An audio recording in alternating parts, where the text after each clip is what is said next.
The morning sun cast long shadows across Dust Creek's main street, painting the weathered storefronts in shades of amber and rust. Clara Whitmore stood at the window of the grand Victorian house that crowned the hill above town, her slender fingers tracing patterns in the condensation on the glass. Below, the townspeople went about their business with the purposeful stride of those who had somewhere to be and someone expecting them. She envied them that simple certainty. "Clara," the voice behind her was sharp as a whip crack. "Stop your daydreaming. We have the church social at noon." She didn't turn to face her husband. Charles Whitmore's reflection in the window was enough, a man built like a banker should be. Soft around the middle, but hard in the eyes. Those eyes had charmed her father 5 years ago when arrangements were made. They held no charm now. "Of course, Charles," she murmured, smoothing the burgundy silk of her dress.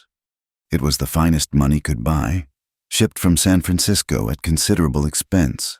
Like everything in this house, it was meant to display the Whitmore wealth, to remind Dust Creek who held the purse strings.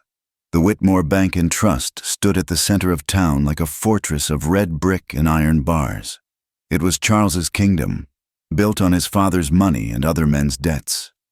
Clara had learned quickly that her role was ornamental, to smile at the right people, pour tea with steady hands, and never, ever question where the money came from or where it went.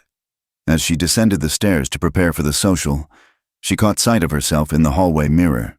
23 years old, with auburn hair pinned in the latest fashion and skin pale as porcelain from too many hours indoors. The townswomen whispered about her beauty, but Clara saw only the hollowness in her green eyes, the way her cheekbones had grown too sharp these past months. "You're getting thin, Mrs." Henderson observed at the church social, her voice pitched low enough that only Clara could hear. The older woman's eyes held a knowing look that made Clara's chest tighten. "The summer heat," Clara replied, taking a delicate sip of lemonade that tasted like dust and sugar. "It affects my appetite, Mrs." Henderson patted her hand gently. "Of course, dear, the heat." The social proceeded as all such gatherings did, a carefully choreographed dance of politeness and pretense. Clara smiled until her face ached, accepted compliments on her dress, her house, her husband's generosity to the church building fund. No one mentioned the bruises that sometimes shadowed her wrists, hidden beneath long sleeves, even in the crushing heat. It was near sunset when the news arrived, carried by young Tommy Morrison, who burst through the church doors with all the drama a 14-year-old could muster. "Bandits," he gasped, doubling over to catch his breath. "Hit the money wagon coming from Silverton. Killed 2 guards and made off with everything." The social erupted into chaos. Women clutched their pearls. Men reached instinctively for guns they'd left at home, and Charles's face went the color of old parchment. "How much?" he demanded, gripping Tommy's shoulder hard enough to make the boy wince. "All of it, Mr. Whitmore, the whole payroll shipment."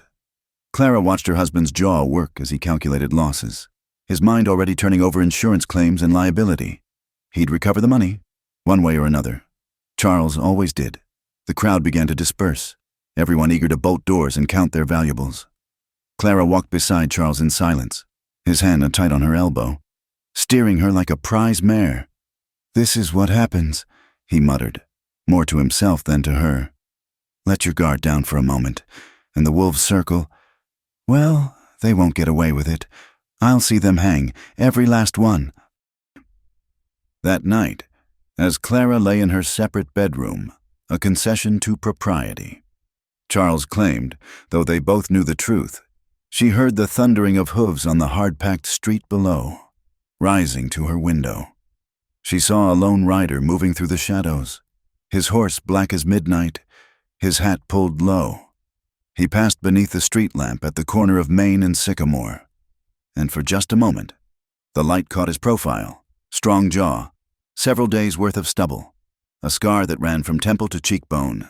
Then he was gone, swallowed by the darkness beyond town limits. The next morning brought a flurry of activity. Charles hired extra guards for the bank. Telegraph wires hummed with messages to lawmen in neighboring towns. and wanted posters began appearing on every vertical surface. Clara made her weekly visit to Paulson's general store, ostensibly to purchase thread and review the household accounts. In truth, it was one of her few moments of relative freedom, away from Charles's watchful eye and the suffocating walls of their perfect house. She was examining a bolt of calico when the bell above the door chimed. The conversations around her faltered, then stopped entirely. Clara looked up to see the stranger from the night before standing in the doorway, his presence filling the space like smoke.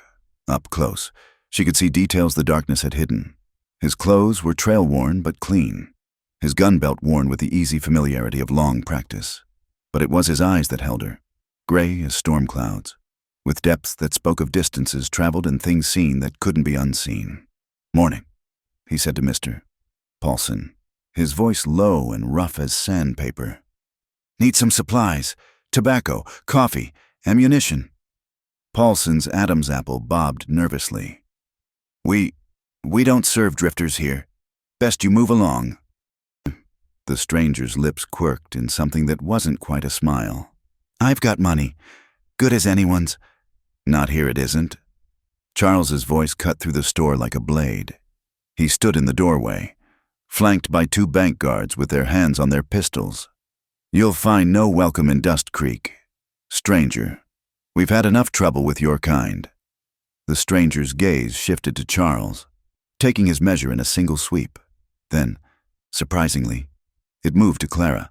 Their eyes met across the crowded store, and something passed between them, a recognition, perhaps, of kindred souls caught in cages of different making.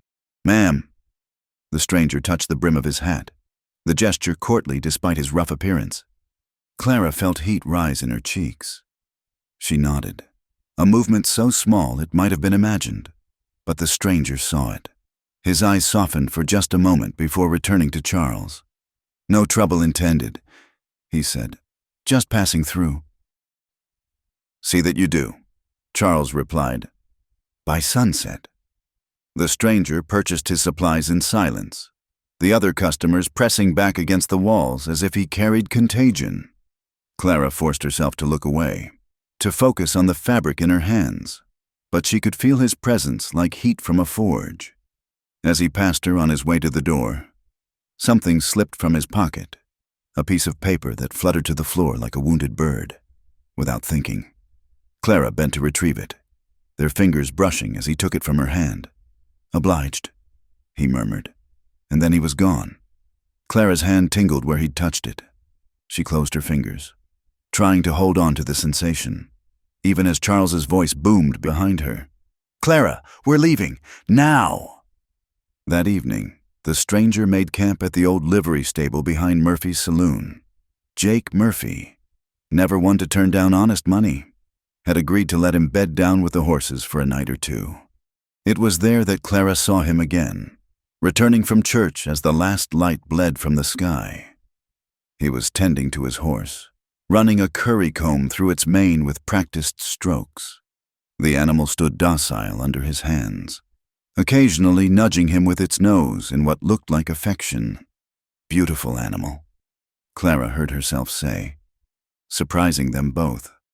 The stranger turned, his hand moving instinctively toward his gun before recognizing her. "Mrs. Whitmore," he said, straightening. "Shouldn't be talking to me. Your husband made his feelings clear." "My husband makes many things clear," Clara replied, bitterness creeping into her voice before she could stop it. The stranger studied her face in the lamplight, seeing more than she intended to show. "No," he agreed quietly.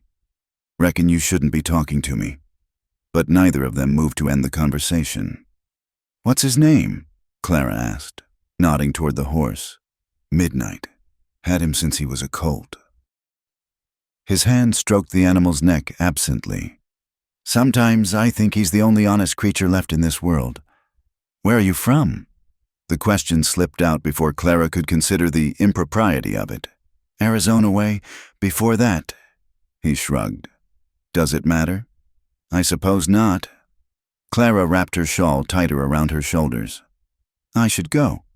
"Yes," he agreed. "You should." Still, She lingered. Your name? I didn't catch it in the store. Didn't give it. He paused, seeming to weigh something in his mind. Dane Callahan. Mr. Callahan. She tested the name, found it solid. I know who you are. He interrupted gently. Everyone in 3 counties knows who you are. Clara felt something twist in her chest. Shame, perhaps, or anger. Yes, I suppose they do. The banker's wife, the bird in the gilded cage. The words hung between them, too honest for comfort. Dane's expression didn't change, but something shifted in his eyes. Cages come in all shapes, he said finally. Some have bars, some have walls, some have horizons you can never quite reach. A door slammed somewhere nearby, making Clara jump. I have to go, she said, and this time she meant it. Mrs. Whitmore. His voice stopped her as she turned away. That paper you picked up, thank you. She looked back at him, silhouetted against the stable's yellow light. What was it? Nothing important, just something I've been carrying too long. Clara understood about carrying things too long. She nodded once and hurried away, her heels clicking on the boardwalk like a countdown to something she couldn't name. That night, Charles came to her room. She smelled the whiskey on him before she heard the door open, and her body tensed involuntarily. Saw you talking to that drifter, he said, his words slightly slurred, making me look like a fool, consorting with saddle tramps. I merely asked about his horse, Clara said carefully, sitting up in bed. It was a brief exchange. Nothing. The back of his hand caught her across the cheek, snapping her head to the side. Don't lie to me, he snarled. Think I don't see how you look? Think I don't know what goes on in that head of yours? Clara tasted blood where her teeth had cut her lip. Charles, please. You're my wife, he continued, gripping her shoulders hard enough to leave bruises. Mine. Bought and paid for. Your father saw to that when he signed the papers. You'd do well to remember it. He shoved her back against the pillows and stormed out, leaving Clara alone in the darkness. She touched her face gingerly, feeling the heat already rising in her cheek. Tomorrow she'd need powder to cover it. Tomorrow she'd smile and pour tea and pretend everything was fine. But tonight, she allowed herself to cry, silent tears that soaked into her pillow and left no trace. Outside her window, somewhere in the vast Texas night, a lone coyote howled at the moon, and Clara felt an answering wildness rise in her chest. She thought of gray eyes and gentle hands on a horse's mane. She thought of cages and bars and horizons that stretched forever. Most of all, she thought of the letter she'd hidden beneath her mattress, the one to her sister back east, telling truths that could never be spoken aloud in Dust Creek. If Charles found it, Clara shuddered and pushed the thought away. Some risks were worth taking. Some cages were made to be broken. In the stable behind Murphy's, Dane Callahan lay awake on his bedroll, staring at the rafters. He'd seen the fear flash across Clara Whitmore's face when that door slammed, seen the way she'd held herself too carefully, moved too cautiously. He'd seen it before, in another place, another time. Seen it and done nothing. Not again, he whispered to Midnight, who nickered softly in response. Not this time. He didn't know what that meant yet, what price he'd pay for getting involved. But as sleep finally claimed him, Dane dreamed of green eyes filled with unshed tears and a spirit too wild for the cage that held it. He dreamed of redemption and second chances and debts that could never quite be paid. Tomorrow, Charles Whitmore would discover the letter. Tomorrow, everything would change. But tonight, two souls on opposite sides of Dust Creek shared the same restless dreams, and the stars wheeled overhead, indifferent to the human dramas playing out below. The storm broke just after midnight, thunder rolling across the plains like artillery fire. Clara pressed a cold cloth to her swollen cheek, watching lightning illuminate the world in stark, violent flashes. Her letter to Martha lay in pieces in the fireplace, Charles's rage spent but not forgotten. He'd found it while searching her room for evidence of impropriety, a violation that might have shocked her once but now seemed inevitable as breathing.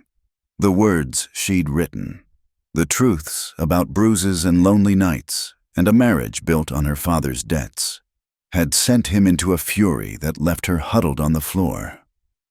Now, with Charles passed out in his study, Clara made her decision. She couldn't stay another night. Not after this. She dressed quickly in her plainest dress, a dark blue cotton that wouldn't show dirt easily. From beneath a loose floorboard, she retrieved the small cache of money she'd hidden over months, coins skimmed from household accounts, a few bills pressed into her hand by sympathetic townswomen who saw but didn't speak. It wasn't much, certainly not enough for a new life, but it might buy her time to think, to plan, to breathe. The rain hammered against her window as she packed a small carpet bag with essentials. 2 dresses, her mother's silver brush, a photograph of Martha from happier days. Her hands shook as she worked, every creak of the house making her freeze. She needed help. The thought crystallized as she stood at her bedroom door, listening for sounds of Charles stirring. She couldn't simply run into the night. She'd be caught before she reached the county line. She needed someone who knew the territory, someone who wouldn't fear Charles's wrath, someone already outside the law. The walk to Murphy's stable seemed endless, rain soaking through her cloak within minutes. The streets were rivers of mud, and Clara's boots squelched with every step. By the time she reached the stable doors, she was shivering violently. Though whether from cold or fear she couldn't say, she knocked softly, then louder when no response came.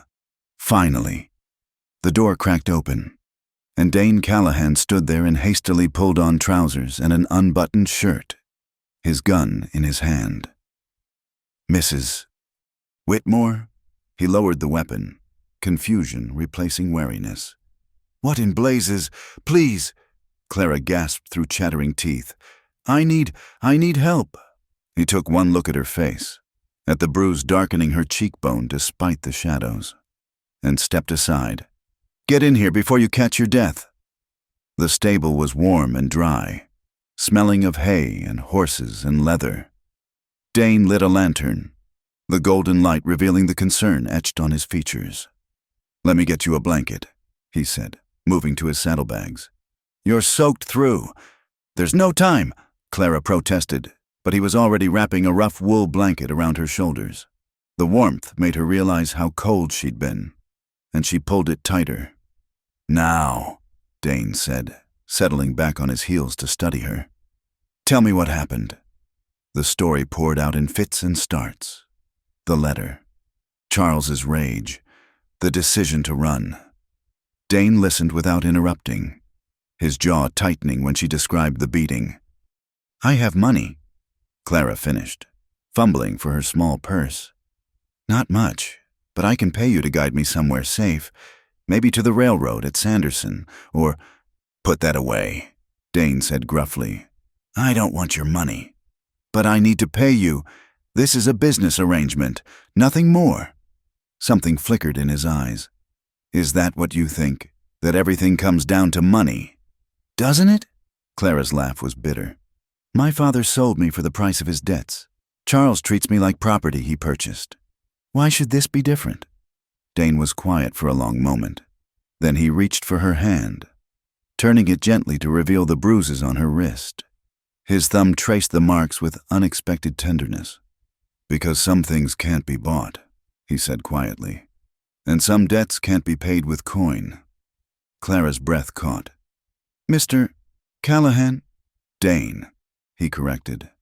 "If we're riding into trouble together, might as well use given names." "Dane," she repeated, the name feeling strange and right on her tongue. "Will you help me?"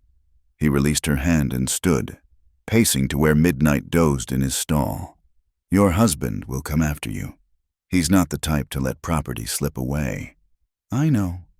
"He'll hire men, trackers, maybe even Pinkertons if he's got the connections." "I know that too." Dane turned back to her. "And you still want to run?" "I want to live," Clara said simply. "What I've been doing in that house, that's not living. It's just existing, waiting to die by degrees." He nodded slowly. "All right then, we'll need to move fast. Take the old Apache Trail through the mountains. It's rough going, especially in this weather, but it'll be harder to track us." "Us?" Clara stood, hope flickering in her chest. "You'll take me." "Can't very well point you in a direction and wish you luck," Dane said dryly. "You wouldn't last 2 days on your own." He began gathering supplies with efficient movements, filling saddlebags with food, ammunition, and gear. Clara watched him work, this man she barely knew who was risking everything for her. "Why?" she asked suddenly. "Why help me?" Dane paused in checking his rifle. "You said some things can't be bought. Well, some things can't be ignored either. Not twice." "I don't understand."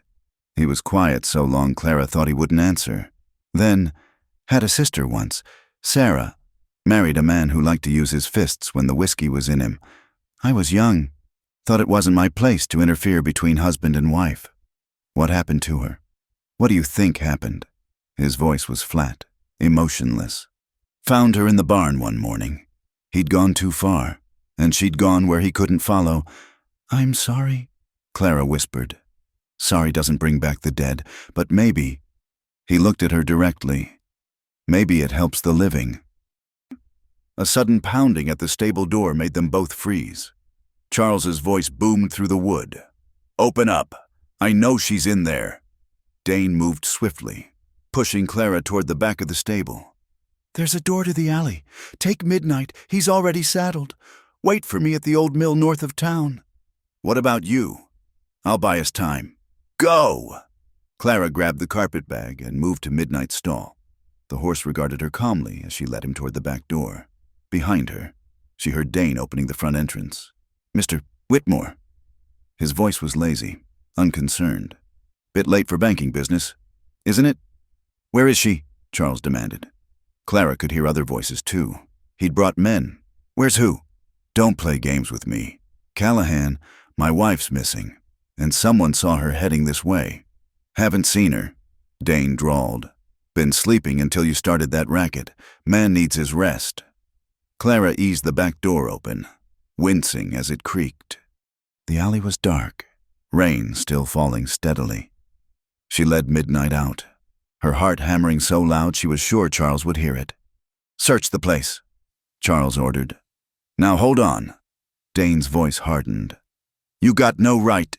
The sound of a scuffle reached Clara's ears, followed by the crash of something breaking. She wanted to go back, to help, but forced herself to mount Midnight instead. The horse accepted her weight without protest, as if understanding the urgency. She rode hard through the back streets, mud splashing with every hoofbeat. The old mill loomed ahead, its broken wheels silhouetted against the storm-lit sky. Clara guided Midnight into the shelter of the building, dismounting on shaking legs. Minutes stretched like hours. Every sound made her jump. Was that hoofbeats or thunder? Footsteps or rain on the roof? She pressed her face against Midnight's neck, drawing comfort from his solid warmth. Finally, she heard it, the distinctive gait of a horse approaching fast. Dane appeared out of the darkness, riding a bay mare Clara didn't recognize. His lip was split, and blood stained his shirt. "We need to move," he said without preamble. "They'll figure out you took Midnight soon enough." "You're hurt. I've had worse. Can you ride?" Clara nodded, though she'd only ever ridden side saddle on gentle mounts during social calls. "I'll manage." "Good." He wheeled his horse around. "Stay close. We've got a long night ahead." They rode into the teeth of the storm, leaving Dust Creek behind. Clara didn't look back. There was nothing there she wanted to remember. The trail Dane chose was hardly worthy of the name. A narrow track that wound up into the hills, treacherous with mud and loose stone. Clara clung to Midnight's mane, trusting the horse to find his footing in the darkness. Dawn was breaking gray and wet when Dane finally called a halt. They'd climbed high into pine country, the air thin and cold. A hunter's shack materialized out of the mist, barely more than 4 walls and a roof, but it looked like paradise to Clara's exhausted eyes. "We'll rest here a few hours," Dane said, dismounting stiffly. "Let the horses blow." Clara half fell from Midnight's back, her legs refusing to support her. Dane caught her elbow. steadying her with a touch that sent unexpected warmth through her chilled body. Easy there. Ground takes some getting used to after hours in the saddle. Inside the shack, he built a small fire in the crude hearth. Clara huddled close to it, steam rising from her soaked clothes. Dane handed her a cup of coffee brewed from their supplies. The bitter warmth, like life itself. "You should get out of those wet things," he said, carefully not looking at her. "There's a blanket in my pack. I'll tend the horses." When he'd gone, Clara peeled off her sodden dress with numb fingers. The rough blanket scratched against her skin, but it was dry and warm. She spread her clothes near the fire and sat back, exhaustion hitting her like a physical blow. This was madness. She'd left everything, her home, her position, her security, to follow a man she'd spoken to exactly twice. Her mother would be horrified. Charles would be murderous. But for the first time in years, Clara felt like she could breathe. Dane returned as she was dozing, moving quietly so as not to wake her. But Clara's eyes opened anyway, finding him watching her with an expression she couldn't read. "How's your lip?" she asked. He touched it gingerly. "I'll live. Your husband packs a punch for a banker. He's not my husband," Clara said fiercely. "Not anymore. I left him. That makes it finished in my eyes. The law might see it differently. Then the law is wrong." Dane smiled slightly. "Spoken like a true outlaw. You sure you know what you're signing up for?" "Freedom," Clara said without hesitation. "Whatever that looks like, whatever it costs, it has to be better than what I left behind." He studied her for a long moment. "It won't be easy. Life on the run never is. Cold camps, scarce food, always looking over your shoulder. And yet you choose it. I didn't have much choice. You do." Clara shook her head. "No, that's where you're wrong. That house, that life, it was killing me slowly. At least this way. If I die, it'll be living." Something shifted in Dane's expression. A warmth that hadn't been there before. "All right then, Clara Whitmore, let's see how far we can run." Outside, the rain was finally stopping, weak sunlight breaking through the clouds. It felt like an omen, though of what? Clara couldn't say. She only knew that she'd crossed a line that couldn't be uncrossed. Thrown her lot in with a man whose past was as shadowed as her future was uncertain. But when Dane smiled at her across the small fire, she felt something she hadn't experienced in years. Hope. It was fragile as spring ice, but it was there, and Clara held onto it with both hands. The journey ahead would test them both, but for now, in this moment, she was free. The first week in the mountains tested Clara in ways she'd never imagined. The pine forests grew denser as they climbed higher, the trails narrower and more treacherous. Her hands blistered from gripping midnight's rains. Her body ached from long hours in the saddle, and the fine dresses she'd packed seemed absurdly useless in this wilderness. Dane pushed them hard, always listening for sounds of pursuit. He'd spotted dust clouds in the valley below on their third day, riders moving with purpose. Charles had wasted no time in organizing a hunt. "We need to go deeper," Dane said that evening, studying the terrain with knowing eyes. "There's a place I know, an old trapper's camp near Widow's Peak. Haven't been there in years, but it should still be standing." Clara nodded, too exhausted to speak. She'd learned to trust his judgment completely, following where he led without question. The man knew these mountains like others knew city streets, finding paths where none seemed to exist, water where the land looked dry as bone. They reached the camp as snow began to fall, fat, lazy flakes that dusted the pines and muffled all sound. The structure was more substantial than the shack they'd first sheltered in, a proper cabin with a stone chimney and thick log walls, built to withstand mountain winters. "Home sweet home," Dane said wryly, pushing open the heavy door, least for a while. Inside, years of abandonment showed in the thick dust and scattered leaves, but the bones were sound. Clara set to work immediately, sweeping with a makeshift broom of pine boughs while Dane checked the chimney and hauled in firewood. "You don't have to do that," he said, watching her scrub at the crude table with snow and cloth. "This ain't the Whitmore mansion." "No," Clara agreed, pausing to push a strand of hair from her face. "It's better. This is mine, ours. I want to care for it." Something flickered across Dane's features. He turned away, busying himself with the fire. "Temperature's dropping fast. This snow keeps up. We might be here longer than planned." Clara didn't mind. After days of hard riding, the prospect of walls and a roof felt luxurious. She unpacked their meager supplies, organizing them on the rough shelves with the same care she'd once arranged china. That night, the storm intensified. Wind howled around the cabin like a living thing, and snow piled against the windows. They sat by the fire, sharing a simple meal of beans and cornbread. The domesticity of it strange and comfortable at once. "Tell me about your sister," Clara said softly. "Sarah."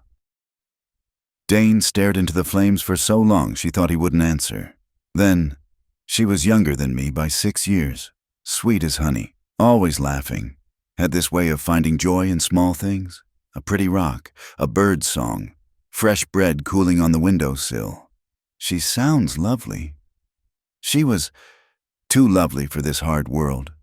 Maybe, when Pa died, I took to hiring out my gun to keep us fed. Sarah, she took in washing, mended clothes. We managed." His jaw tightened. Then Henry Morrison came courting. Clara knew that name. The railroad man's son? The same, charming as the devil when he wanted to be. Sarah was smitten, and I thought maybe she'd have a better life. Easier. Anyway, what did I know about what went on behind closed doors? The fire crackled, filling the silence. Outside, the storm raged on. After she died, Dane continued. "I called Henry out, killed him fair in front of half the town. His father had me arrested for murder, but I broke out before trial. Been running ever since." "I'm sorry," Clara whispered, "for bringing my troubles to your door. You've lost enough." "Stop." His voice was firm, but not unkind. "I made my choice. Besides," a ghost of a smile touched his lips, "you're considerably better company than most folks I've ridden with." Clara felt warmth bloom in her chest that had nothing to do with the fire. "Even with all my complaining? When have you complained? You've taken to this life like you were born to it." "Hardly. Yesterday I tried to make biscuits and created rocks hard enough to use as weapons." Dane chuckled, a rare sound that transformed his face. Midnight seemed to appreciate them. They talked late into the night, the storm creating a cocoon of intimacy around them. Clara learned about his years drifting, cattle drives, range wars, long months alone under vast skies. In return, she told him about her childhood in St. Louis, her mother's death, the slow slide into debt that had ended with her marriage. "I used to dream about traveling west," she admitted. "Read every dime novel I could find about cowboys and adventures. Ironic, isn't it? I finally made it, just not how I imagined. Reality rarely matches our dreams." Dane said, "Sometimes it's worse. Sometimes—" He looked at her across the fire, something unguarded in his expression. "Sometimes it's better." The next morning brought a world transformed. Snow lay thick and pristine, turning the forest into a fairy tale landscape. Dane estimated they had at least 3 feet, with drifts much deeper. "We're not going anywhere for a while," he announced after checking outside. "Horses couldn't make it a mile in this." Clara expected to feel trapped, but instead, an odd peace settled over her. The snow was a barrier between them and pursuit, a white wall of safety. For the first time since leaving Dust Creek, she wasn't looking over her shoulder. Days took on a rhythm. Dane hunted when weather permitted, bringing back rabbit and sometimes deer. Clara learned to skin and clean game, her initial squeamishness giving way to practical necessity. She mended their clothes, cooked meals that gradually improved from disasters to merely simple, and discovered muscles she didn't know she had from hauling water and wood. In the evenings, they played cards with a worn deck Dane carried, or he taught her skills she'd need to survive: how to load and clean a pistol, how to read weather signs, how to move quietly through the forest. "You're a natural," he said one afternoon. after she'd managed to creep within feet of a feeding deer before it noticed her.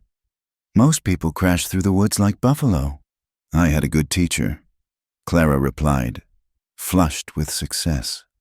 They were standing close in the snowy forest, close enough that she could see the gold flecks in his gray eyes. Something shifted between them, the careful distance they'd maintained suddenly paper-thin.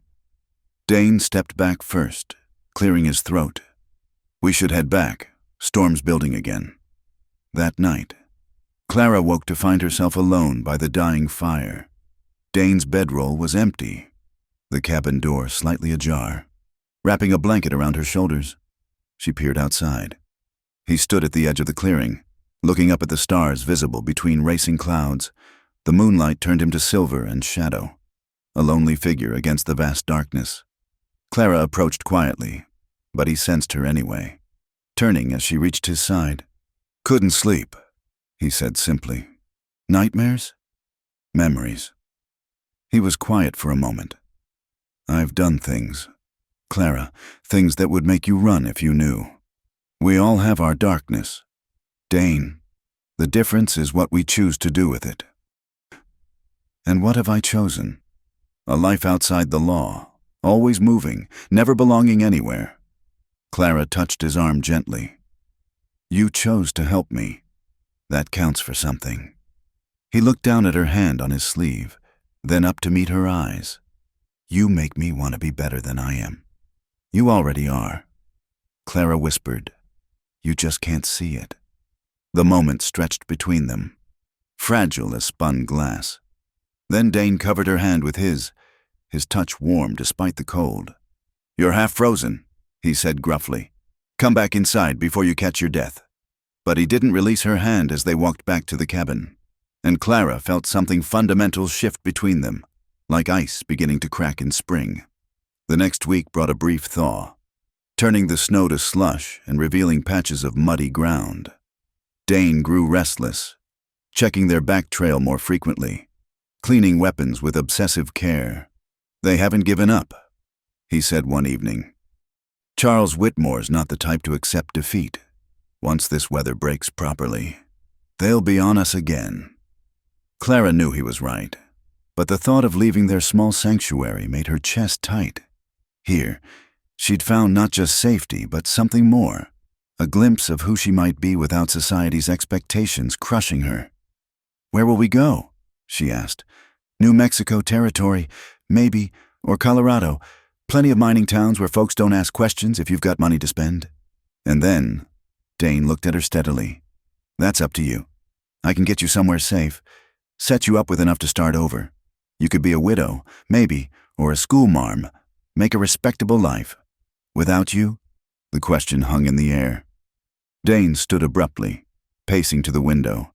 "I'm not a man for settling down. Clara, not anymore. You deserve better than always looking over your shoulder, never knowing if today's the day the past catches up." Clara rose too, anger flashing through her. "Don't you dare decide what I deserve.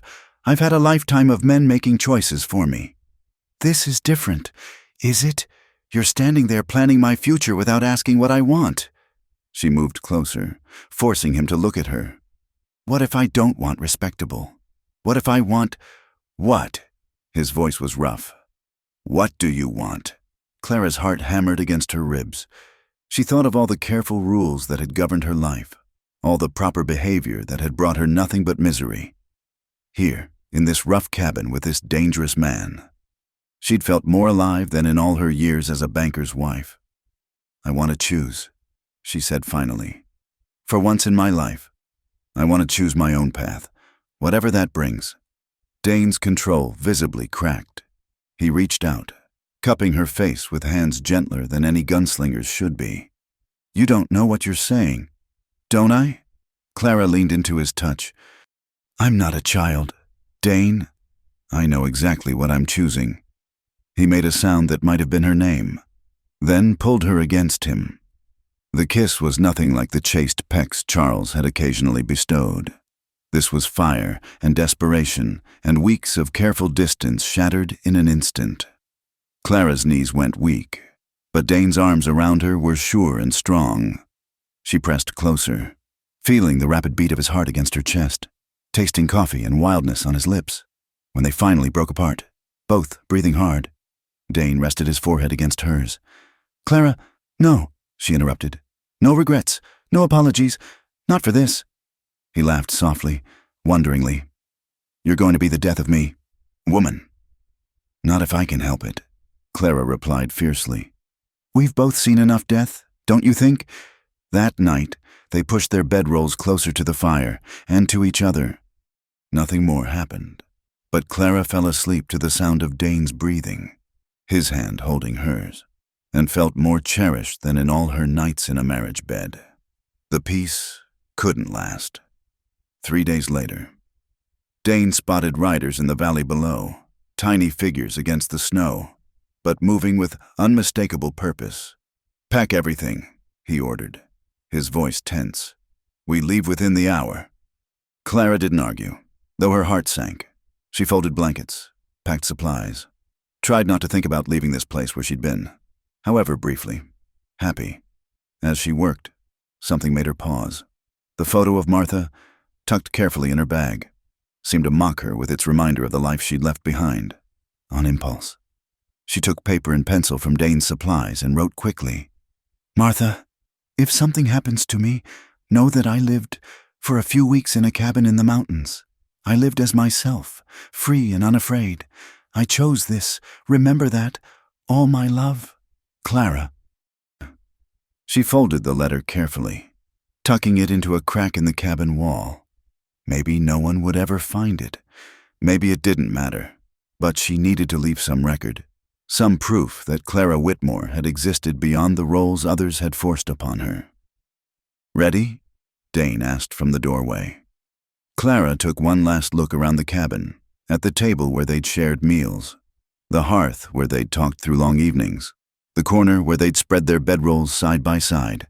"Ready," she said, and meant it. They rode out as snow began to fall again, heading deeper into the mountains. Behind them, their tracks slowly filled with white, erasing all sign of their passing. But Clara didn't look back. Whatever lay ahead, pursuit, hardship, uncertainty, she would face it. She'd chosen this path, chosen this man, chosen herself. For Clara Whitmore, that was everything. The higher they climbed into the mountains, the more brutal the conditions became. Wind cut through their clothes like knives, and the thin air left Clara gasping after even minor exertion. They'd been riding for 3 days since leaving the cabin, pushing deeper into territory that even Dane seemed less certain about. "There's a pass ahead," he said on the third evening, squinting at the peaks that loomed like giants against the darkening sky. "Used it once, years back. If we can make it through, it'll put a mountain range between us and whoever's following." Clara nodded, too exhausted to speak. She'd long since stopped feeling her feet in the stirrups, and her hands were so cold she could barely grip the reins. But she wouldn't complain. Every mile they put behind them was a mile further from Charles, from cages, from a life that had been slowly suffocating her. They made camp in the lee of a massive boulder, the rock providing some shelter from the relentless wind. Dane built a small fire, though the flames struggled in the thin air, offering more light than warmth. "Here," he said, pressing a cup of hot coffee into Clara's hands. "Drink this before you freeze solid." Clara wrapped her fingers around the tin cup, savoring the heat. How much further to the pass? Day's ride, maybe less if the weather holds. He studied her with concern. "You're pushing too hard. We can rest." "No," Clara interrupted. "I'm fine. I won't slow us down." Dane's expression softened. He sat beside her, close enough that she could feel his warmth through her coat. "You've never slowed us down. Not once. You're the strongest woman I've ever known.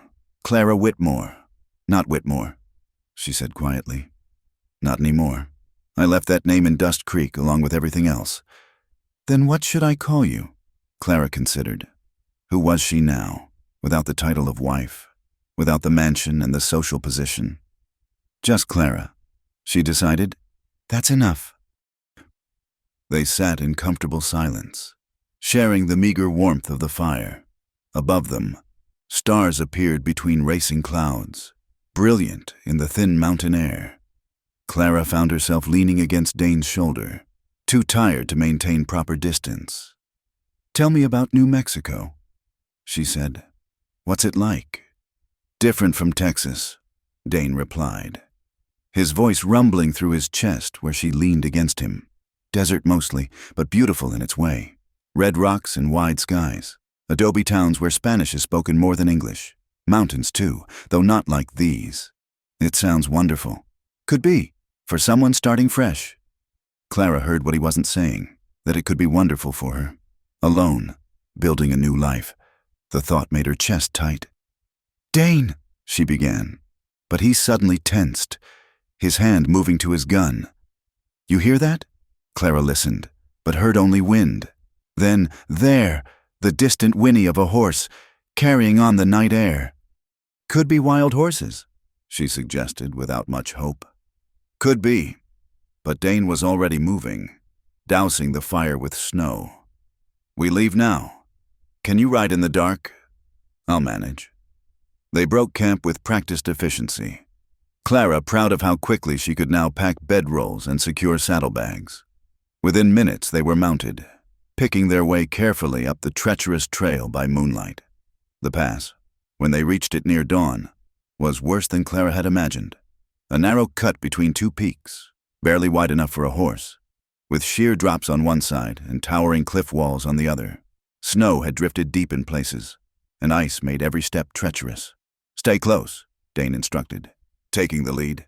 "Midnight knows to follow my mare. Trust him." Clara did trust Midnight. The horse had proven steady and sure-footed throughout their journey. But as they entered the pass, wind howling between the peaks like a banshee, she couldn't suppress a shiver of fear. They were halfway through when disaster struck. A shot rang out, echoing off the canyon walls. Dane's mare screamed and reared, her hind legs slipping on ice. For a heart-stopping moment, horse and rider teetered on the edge of the abyss. "Dane!" Clara screamed. He threw himself from the saddle as the mare went over, landing hard on the narrow trail. The horse's terrified whinnies faded into the depths below, swallowed by wind and distance. Another shot cracked against the rocks inches from Dane's head. He rolled, pulling Clara from Midnight's back and pressing her against the cliff wall. "Stay down," he hissed, drawing his rifle. Clara could see them now, riders at the mouth of the pass, dark shapes against the snow. Charles had found them, or his hired guns had. They were trapped with nowhere to run. Dane fired back, his shots carefully placed to keep the pursuers from advancing. But Clara could see the problem. They were exposed, with limited ammunition, while their attackers had cover and supplies. "How many?" she asked. "4, maybe 5. Dane's jaw was tight. "Clara, listen, there's another trail. Goes up over the peak. It's dangerous, might not even be passable, but we go together or not at all," Clara said firmly. He looked at her then, something desperate in his eyes. "Stubborn woman, you knew what you were getting into. Despite everything," he almost smiled, "that I did." The firefight continued. Shots exchanged in bursts. Clara could see their ammunition dwindling, saw Dane counting every shot. Then, during a lull, a voice called out, one that made her blood run cold. "Clara, I know you're up there!" Charles's voice echoed off the rocks.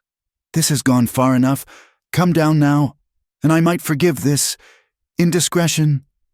Dane's hand found hers, squeezing gently. "Don't listen to him."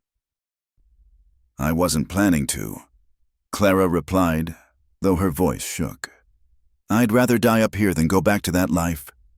"My wife," Charles continued, his tone harder now. "You took something that belongs to me, Callahan. That's a killing offense where I come from." "I don't belong to anyone," Clara shouted back, anger overcoming fear. "Not to you, not to any man. I'm my own person." "Charles, something you never understood. You belong to me by law." Charles replied, "By God's law and man's. You made vows you broke every time you raised your hand to me." Clara retorted. "Every bruise released me from those promises." There was silence for a moment. Then Charles spoke again, his civilized veneer cracking. "Then you'll both die up there. Makes no difference to me. A widow's easier to manage than a runaway wife." The attack renewed with increased fury. Bullets whined off rocks, showering them with sharp fragments. Dane returned fire, but Clara could see he was nearly out of ammunition. "The trail," she said urgently. "We have to try." Dane nodded grimly. "When I say run, you take Midnight and go. Don't look back." "What about you?" "I'll be right behind you." But his eyes said otherwise, and Clara knew what he intended, to buy her time with his life. "No," she said fiercely. "We both go, or neither of us does." "Clara," she kissed him then, pouring all her fear and love and determination into the contact. When she pulled back, his eyes were wide with surprise. "I choose you," she said simply. "Whatever that means, wherever that leads, I choose you, Dane Callahan, so don't you dare try to play the noble sacrifice." Something shifted in his expression, wonder, perhaps, or recognition of a will as strong as his own. "All right," he said roughly. "Together, then." They waited for a break in the firing, then ran. Clara grabbed Midnight's reins while Dane provided covering fire with his last bullets. The trail he'd mentioned was barely visible, a goat track winding up the sheer cliff face. "Can Midnight make this?" Clara asked, eyeing the narrow path with alarm. "He'll have to." Dane swung up behind her on the horse, his arms coming around her to take the reins. "Hold on tight." They began to climb, Midnight's hooves finding purchase on impossibly small ledges. Behind them, shouts of frustration echoed as their pursuers realized what they were attempting. "They'll have to go around," Dane said in her ear. "Gives us time, if we can make it over." The path grew narrower as they climbed, until Clara could have reached out and touched the cliff wall on one side while looking down into dizzying emptiness on the other. Wind tore at them, threatening to pluck them from the mountainside. Then she felt it, Dane's weight shifting, a warm wetness against her back. "You're hit," she gasped. "It's nothing," he said, but his voice was strained. "Keep going." They crested the peak as the sun reached its zenith, the world spreading out below them in a panorama of white peaks and dark valleys. But Clara had no eyes for the view. Dane was slumping against her, his breathing labored. "There," he mumbled, pointing to a cluster of rocks. "Shelter." Clara guided Midnight to the rocks, her heart pounding as Dane nearly fell from the saddle. She caught him, staggering under his weight, and helped him to the ground. The bullet had taken him in the shoulder, blood soaking through his coat. Clara's hands shook as she tried to examine the wound. "Need to keep moving," Dane said through gritted teeth. "You need doctoring." Clara looked around desperately.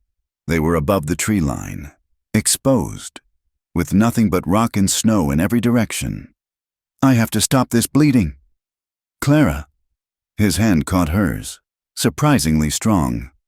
"Listen. There's a town, sanctuary, about 15 miles north, mining camp. They don't ask questions there." 15 miles? Clara looked at his pale face, the blood still seeping through her makeshift bandage. "You can't ride 15 miles like this." "Done it before," he said with a ghost of his usual wry humor. "Though I'll admit, the company wasn't nearly as pretty." Clara wanted to cry, to rage at the unfairness of it all. Instead, she helped him back onto Midnight, climbing up behind him this time to keep him in the saddle. "Stay with me," she said fiercely. "You hear me? Dane Callahan, you stay with me." "Bossy woman," he mumbled, but he leaned back against her, letting her take his weight. They rode through the afternoon, Clara navigating by the sun and Dane's increasingly vague directions. He drifted in and out of consciousness, muttering things that made her heart ache. Apologies to his sister, promises to Clara, fragments of a life lived hard and lonely. "Should have told you," he said during one lucid moment. "Back at the cabin. Should have said, 'Tell me when we reach sanctuary,'" Clara said, her voice thick with unshed tears. "Tell me everything then." The sun was setting when she finally saw it, smoke rising from chimneys, the geometric shapes of buildings against the mountainside. Sanctuary. It was well named. She thought desperately. Guiding Midnight down the final slope, the town was rough, barely more than a collection of shacks and tents clustered around a mine entrance. But Clara had never been so glad to see civilization. She guided Midnight to the largest building, a saloon, from the sounds emanating from within. "I need help," she called, half falling from the saddle. "Please, someone, he's been shot." Men poured out of the saloon, rough miners with suspicious eyes. But when they saw Dane, something changed in their expressions. "That's Callahan," one said. "Help him, boys. Man saved my life once in Tombstone." Hands reached up to ease Dane from the saddle, carrying him with surprising gentleness into the saloon. Clara followed, her legs barely supporting her. "You his woman?" a grizzled miner asked. Clara didn't hesitate. "Yes, I'm his." The miner nodded. "We'll fetch the doc. He'll be all right. Ma'am, Callahan's too tough to die easy." As they laid Dane on a table, Clara took his hand. Holding it tight, his eyes fluttered open, focusing on her face. "Made it," he whispered. "We made it," Clara corrected. "Together." A slight smile crossed his lips. "Choose you too, Clara, in case I don't get another chance to say it. You'll get plenty of chances," Clara said fiercely. "Years of chances, you hear me?" But his eyes had closed again, and all she could do was hold his hand and pray to whatever power might listen to the desperate hopes of a runaway wife and the outlaw she'd chosen to love. Outside, night fell over Sanctuary, and somewhere in the mountains behind them, Charles Whitmore cursed the darkness and the woman who'd chosen freedom over fortune, love over law. But Clara didn't think about Charles. She thought only of the man whose life leaked slowly onto the scarred wooden table, and the future they might yet claim if he would only stay with her, as she had stayed with him, together or not at all. The doctor in Sanctuary turned out to be a woman, Doc Eliza Hartley, who'd come west after being denied a position at any Eastern hospital. She worked through the night on Dane, her skilled hands extracting the bullet while Clara held a lantern steady and tried not to faint at the sight of so much blood. "He's lucky," Doc Hartley said finally, washing her hands in a basin. "Bullet missed anything vital. He'll be weak for a while, maybe carry a stiff shoulder, but he'll live." Clara nearly collapsed with relief. "Thank you." "I don't know how to repay. No payment needed," the doctor interrupted, glancing at where Dane lay unconscious but breathing steadily. "That man brought my nephew back from Apache territory when everyone else had given him up for dead. Some debts can't be paid with money." It seemed Dane had left a trail of such debts across the frontier, lives saved, kindnesses given when least expected. Over the following days, as he drifted in and out of fever dreams, Clara heard more stories from the miners who stopped by to check on him. A family rescued from bandits near Tucson. A prospector saved from claim jumpers. A young widow helped to start over in California. Never knew his given name was Dane, one old-timer mused. Always just called him Callahan. Quiet fellow, but solid when trouble came calling. Clara barely left his side during those long days. She bathed his fevered brow, spooned broth between his lips when he could swallow, and talked to him constantly about anything, everything, desperate to anchor him to life with her voice. On the third night, his fever broke. Clara woke from an exhausted doze in the chair beside his bed to find gray eyes watching her with lucid awareness. "Clara," he said, voice rough as sandpaper. "I'm here." She gripped his hand, tears of relief streaming down her face. "You came back to me. Promised. Together or not at all." His thumb brushed weakly across her knuckles. "How long?" 3 days. You've been fighting an infection, but Doc Hartley says you're through the worst of it." Dane looked around the small room, one of the saloon's upstairs chambers, hastily converted to a sick room. "Sanctuary, good choice." It was the only choice. "You were dying, Dane." His expression grew serious. "Charles?" "No sign of him. The miners say the pass is blocked now. Avalanche took out the trail we used. He'd have to go 50 miles around to reach us here. Won't stop him forever. I know. Clara squeezed his hand. But it gives us time. Time for you to heal. Time to plan. Dane studied her face, taking in the exhaustion, the worry, the fierce determination. You stayed. Of course I stayed. Where else would I be? Could have taken midnight and kept running. Been safer. Clara leaned forward, her free hand touching his stubbled cheek. I told you in that pass, I choose you. That means staying when you're hurt, fighting when you're threatened, believing in us when everything seems impossible. Something raw and vulnerable crossed Dane's features. I don't deserve... Stop. Clara's voice was firm. You don't get to decide what you deserve. That's my choice to make, and I've made it. He was quiet for a long moment. Then, that night in the cabin, when you asked about New Mexico, I didn't want to say, didn't want to hope. Say it now, Clara urged gently. I wanted to ask you to come with me, not just to get you somewhere safe, but to stay, build something together. His eyes searched hers. But you deserve better than a life on the run with a wanted man. I deserve, Clara said carefully, a life with the man I love. Everything else is just details. Dane's breath caught. Love? Love? Clara confirmed. Completely, impossibly, irrevocably. I love you, Dane Callahan. He tugged weakly at her hand, drawing her down until he could kiss her, soft and sweet despite the circumstances. Love you too, Clara. Have since that night at Murphy's stable.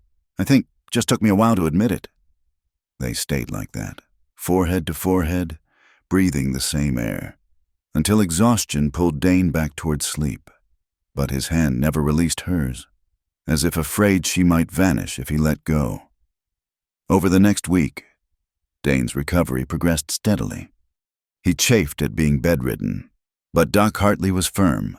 No riding until the wound had properly closed, unless he wanted to risk tearing it open and bleeding to death on some mountain trail. Clara used the time to learn more about Sanctuary. It was a rough place. No doubt, miners and prospectors, saloon girls and gamblers, all the flotsam and jetsam of frontier life. But there was an honesty to it, a live-and-let-live attitude that she found refreshing after the suffocating propriety of Dust Creek. You're not what we usually see up here. May, one of the saloon girls, told her one evening. They were sharing coffee in the kitchen while Clara prepared a meal for Dane.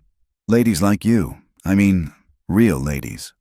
I'm not sure I qualify as a lady anymore. Clara said wryly, ladies don't run off with outlaws. May grinned. The smart ones do. If the outlaw looks like Callahan, that man could make a saint reconsider. Clara blushed but couldn't disagree. Even wounded and weak, Dane drew the eye, something about the way he carried himself, the quiet strength that no injury could fully diminish. He's different with you, May observed. Softer. Never seen Callahan look at anyone the way he looks at you. How does he look at me? Like you're water and he's been dying of thirst his whole life. The description made Clara's heart flutter. She'd seen that look, intense and wondering, as if he couldn't quite believe she was real. It matched the feeling in her own chest, the sense of finding something she hadn't even known she was searching for. That evening, Clara found Dane attempting to get dressed, struggling with his shirt over the bandaged shoulder. What do you think you're doing? She demanded. Need to check on Midnight, make sure he's being cared for properly. Midnight is fine.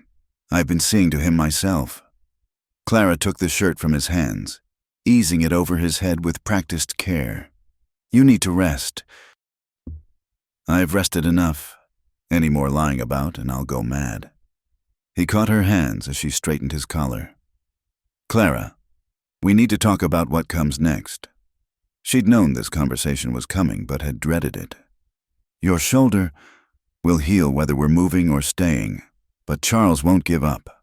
Men like him never do. Their pride won't allow it. Clara sank onto the bed beside him. I know. I've been thinking about it. We could go to Canada, maybe. Or... No. Dane's voice was firm. No more running. Not like this.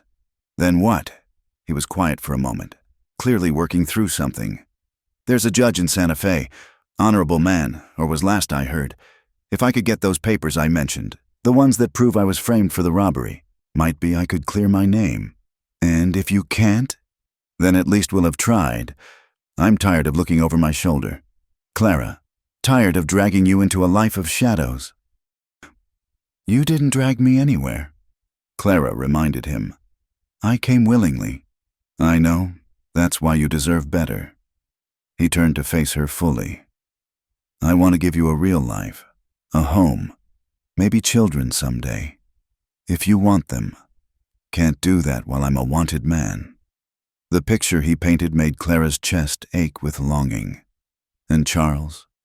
Santa Fe's a long way from his influence. New Mexico territory has its own laws, its own judges. Your marriage, there might be ways to dissolve it, given the circumstances. He hurt me, Clara said quietly, repeatedly. There were witnesses to some of it, servants who saw but couldn't speak up. Mrs. Henderson knew. I think others suspected. Dane's jaw tightened. In a fair court, that would be grounds enough. Question is whether we can find a fair court. It's a risk. Everything's a risk, but some things are worth risking for. He lifted their joined hands, pressing a kiss to her knuckles. You're worth risking everything for. Clara leaned into him carefully, mindful of his wound. When do we leave? Soon as Doc Hartley clears me to ride, week, maybe 2. And until then, a slow smile crossed Dane's face. Until then, we prepare, and maybe, if you're willing, we practice being together without death chasing our heels. The next days passed in a sweet routine Clara hadn't dared hope for. She helped Doc Hartley with other patients, earning a small wage that made her proud. Her own money, earned by her own skills. In the evenings, she and Dane would sit in the saloon's main room, playing cards with the miners or just talking quietly in a corner. It was there, one evening, that Dane told her more about his past, about growing up on a hardscrabble ranch in Texas, his father's death when he was 15, the responsibility of raising Sarah alone, about the war, though he'd been too young to fight, and the lawlessness that followed, about the first time he'd killed a man, a rustler who'd tried to steal their last cattle. Changed me, he said quietly, staring into his whiskey. Knowing I could do that, knowing how easy it was when someone threatened what was mine. You protected your sister. Clara said, that's not something to be ashamed of. No, but it led to other things. Hiring out my gun when the ranch failed, riding with men who had flexible relationships with the law. He looked at her. I want you to know who I am. Clara, all of it. The good and the bad. I know who you are. Clara said firmly. You're the man who risked everything to help a stranger, who treated me with more kindness and respect than my lawful husband ever did, who makes me feel safe and cherished and alive. That's who you are. Dane Callahan. He pulled her close then, there in the crowded saloon, not caring who saw. How did I get so lucky? We both got lucky, Clara murmured against his chest. We found each other. But luck, as they both knew, could turn. It was May who brought the warning, bursting into their room one morning with panic in her eyes. There's men in town, she gasped. Asking questions about a woman and a wounded man. They're showing money around. Lots of it. Dane was on his feet immediately, reaching for his gun. Clara saw him wince as the movement pulled at his shoulder, still not fully healed. How many? Dane asked. 3, maybe more coming. They're at the Golden Pick, buying drinks and information. Clara's mind raced. They weren't ready. Dane wasn't healed enough for hard riding, and they'd grown too comfortable, too visible in sanctuary. We need a distraction, she said suddenly. Something to buy us time. Clara, no, Dane began. But she was already moving, pulling off her simple dress and reaching for one of May's working gowns that hung on the back of the door. They're looking for a lady and an outlaw, Clara said, pinning up her hair in a style she'd seen the saloon girls wear. Not a working girl and her customer. May caught on quickly. I've got rouge and powder downstairs. We can change your whole look." "Clara," Dane said, his voice tight. "This is too dangerous." She turned to him, fierce determination in her eyes. "You've protected me since the moment we met. Let me protect you for once." 20 minutes later, Clara barely recognized herself in the mirror. Heavy makeup changed the shape of her face. The low-cut dress displayed more skin than she'd ever shown in public, and May had taught her to walk with a sultry swing that was miles from her usual proper gait. "Remember?" May coached. "You're just another girl trying to make a living. Keep your eyes down, laugh a lot, and if anyone gets too close, spill a drink on them and run." Clara nodded, her heart hammering. This was madness, but it might work. Dane was already gone. Slipped out the back to ready midnight and gather their supplies. They'd meet at the old mine shaft east of town if all went well. Taking a deep breath, Clara descended into the saloon. The morning crowd was thin, but she spotted them immediately. 3 men at a corner table, hard-faced and alert. One of them looked up as she passed, his eyes sliding over her dismissively. She forced herself to move naturally, pouring drinks and laughing at miners' jokes. All the while, she kept her ears open, catching fragments of conversation. Definitely came through here. Wounded man and a woman. Bankers offering $5,000 for her return. $5,000. Charles had put a fortune on her head. Clara's hands shook as she wiped down the tables, working her way closer to the door. Then, disaster. One of the men stood, moving to intercept her. "You there, girl? Come here." Clara turned slowly, keeping her face angled away. "Something you need, mister?" "Information. About a woman, pretty, refined, auburn hair, traveling with a gunslinger." "Lots of people come through here," Clara said, affecting May's drawl. "Hard to keep track." The man grabbed her arm, yanking her closer. "Look at me when I'm talking to you." Clara had no choice. She lifted her eyes, meeting his gaze directly. For a moment, she thought she'd fooled him. Then recognition dawned in his eyes. Well, Mrs. Whitmore, fancy meeting you here."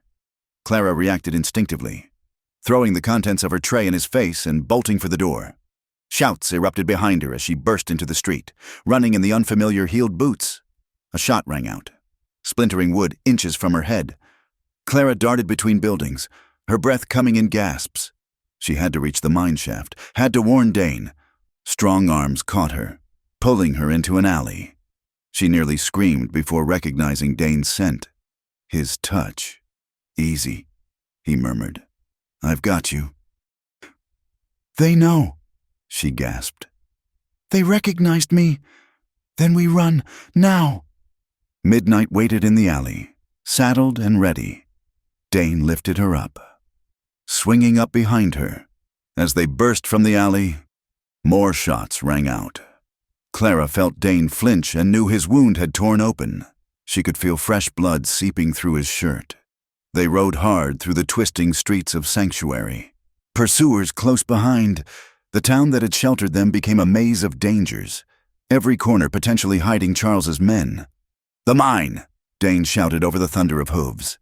"Old tunnel leads through the mountain." Clara had heard miners talk about it, an abandoned shaft that connected to natural caves, emerging miles away.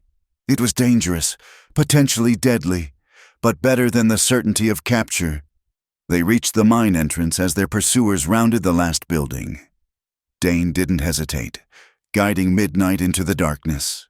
Clara heard shouts behind them, arguments about whether to follow. The tunnel was black as pitch, only Dane's familiarity with such places keeping them from disaster. Clara could hear water dripping, the creak of old timbers, the whisper of disturbed air. Midnight moved carefully, trusting his riders to guide him through the darkness. "There's light ahead," Dane said after what felt like hours. "Natural shaft. We can rest there." They emerged into a cavern lit by a hole in the ceiling, sunlight streaming down like a benediction. Dane slid from the saddle, barely staying upright. "Your shoulder?" Clara said, seeing the blood. "Had worse," he said, but his face was gray with pain. Clara helped him sit, quickly examining the wound. It had indeed torn open, though not as badly as she'd feared. She used strips from her saloon dress to rebandage it, trying not to think about how much blood he'd already lost. "Clara," Dane said as she worked. "That was brave. What you did. Foolish, but brave." "I learned from the best," she replied, tying off the bandage. "Now we need to keep moving. They might find another way around." Dane nodded, struggling to his feet. "Few more miles through the caves, then we're in the clear. Can make Santa Fe in 3 days if we push hard." "Can you ride 3 days like this?" "Can you?" he countered, gesturing to her inappropriate attire. Clara looked down at the saloon dress, now torn and blood-stained. "I've come this far and worse," she said. "I can make it to Santa Fe." They mounted again, Clara taking the reins this time to spare Dane's shoulder as they moved deeper into the mountain, leaving sanctuary and its false safety behind. Clara made a silent vow. No more running after Santa Fe. One way or another, they would make their stand there. Either they would find justice and freedom, or, well, she wouldn't think about the alternative. "Together or not at all," she murmured, feeling Dane's arms tighten around her waist. "Together," he agreed, his voice steady despite the pain. "Always." The caves eventually opened onto a vista of red rocks and endless sky. New Mexico territory stretched before them, promising either redemption or ruin. Clara kicked midnight into a steady lope, carrying them toward whatever fate awaited in Santa Fe. Behind them, the mountains kept their secrets, and somewhere in those peaks, Charles Whitmore raged at the loss of his property, never understanding that Clara had never been his to lose. She was her own woman now, and she was finally, truly free. The journey to Santa Fe tested them in ways the mountain flight hadn't. The open desert offered no cover, and Dane's wound made him weak despite his efforts to hide it. They traveled mostly at night, hiding during the scorching days in whatever shelter they could find. Abandoned adobes, clusters of rocks, once a shallow cave that barely qualified as an overhang. On the second night, huddled together beneath a blanket of stars, Clara felt the depth of their isolation. The desert stretched endlessly in every direction, beautiful and merciless. "Tell me about your childhood," Dane said, his voice cutting through the silence. "Happy memories, the kind worth keeping." Clara understood what he was doing, trying to distract them both from the pain and uncertainty. She nestled closer, careful of his shoulder. "Sunday dinners," she said softly, "before Father's business troubles. Mother would cook for hours, roast chicken, fresh bread, apple pie. The whole house smelled like heaven. Martha and I would help, sneaking tastes when Mother wasn't looking." "Sounds nice." It was. Father would read to us after dinner. Shakespeare, sometimes, though we were too young to understand, but we loved the sound of the words, the rhythm of them. She paused, lost in memory. "I haven't thought about that in years." "Why not?" "Charles didn't approve of women reading anything beyond household accounts and scripture. Said it gave us ideas above our station." Dane snorted. Man was a fool. "Mind like yours needs feeding, not starving." Clara turned to look at him in the moonlight. "You think I have a good mind? Think you have a brilliant mind. Way you solved problems on the trail, adapted to this life. Not many could do what you've done." His praise warmed her more than any fire could. "What about you? Happy memories?" Dane was quiet for a moment. "Sarah singing while she worked. Girl had a voice like an angel, especially on the old hymns. Sunday evenings. She'd sit on the porch and sing while I mended tack or cleaned guns. Neighbors would stop what they were doing just to listen." "What was her favorite?" "Amazing Grace. Must have heard it 1,000 times, but never got tired of it." His voice roughened. "Haven't been able to listen to it since." Clara took his hand, squeezing gently. They sat in companionable silence, each lost in ghosts of happier times. "We'll make new memories," Clara said finally. "Good ones. When this is over." "Yeah," Dane agreed. "We will." They reached Santa Fe as the sun was setting on the third day, the adobe buildings glowing gold in the late light. The city was larger than Clara expected, a mixture of old Spanish architecture and newer American additions. The plaza bustled with activity. Traders, soldiers, locals going about their evening business. "We need to find somewhere safe to stay," Dane said, scanning the streets with practiced wariness. "Then I'll make contact with Judge Martinez." "Will he see you?" "He'll see me. Question is whether he'll listen." They found lodging at a boarding house run by a stern Mexican woman named Senora Gutierrez. She took one look at Dane's pallor and Clara's bedraggled state and asked no questions. Simply showed them to a clean room and promised to send up hot water and food. "You are married?" "Yes?" she asked at the door. Her dark eyes shrewd. "Yes," Clara said without hesitation. "We're married." The senora nodded. "Good. I run a respectable house." When she'd gone, Clara turned to find Dane watching her with an unreadable expression. "Clara, don't," she interrupted. "Don't you dare apologize for me claiming you. Wasn't going to apologize. Was going to say—" He paused, then continued with determination. "Was going to say we should make it true." Clara's breath caught. "What?" "Marry me." The words came out rushed, lacking the poetry such a moment deserved. "I know it's not legal while you're still bound to Charles, but there are ways. Common law. A ceremony that means something to us, if not the law. I want—" He stopped, started again. "I want you to be my wife in truth, not just in pretense." Clara crossed to him, framing his face with her hands. "Dane Callahan, are you proposing to me in a boarding house room while covered in trail dust and blood?" A rueful smile crossed his lips. "Not how I pictured it. Had thoughts of doing it proper, maybe after we were free and clear, but nearly dying has a way of clarifying what matters." "Yes," Clara said simply. "Yes? Yes, I'll marry you. However we can manage it. Yes." She kissed him softly.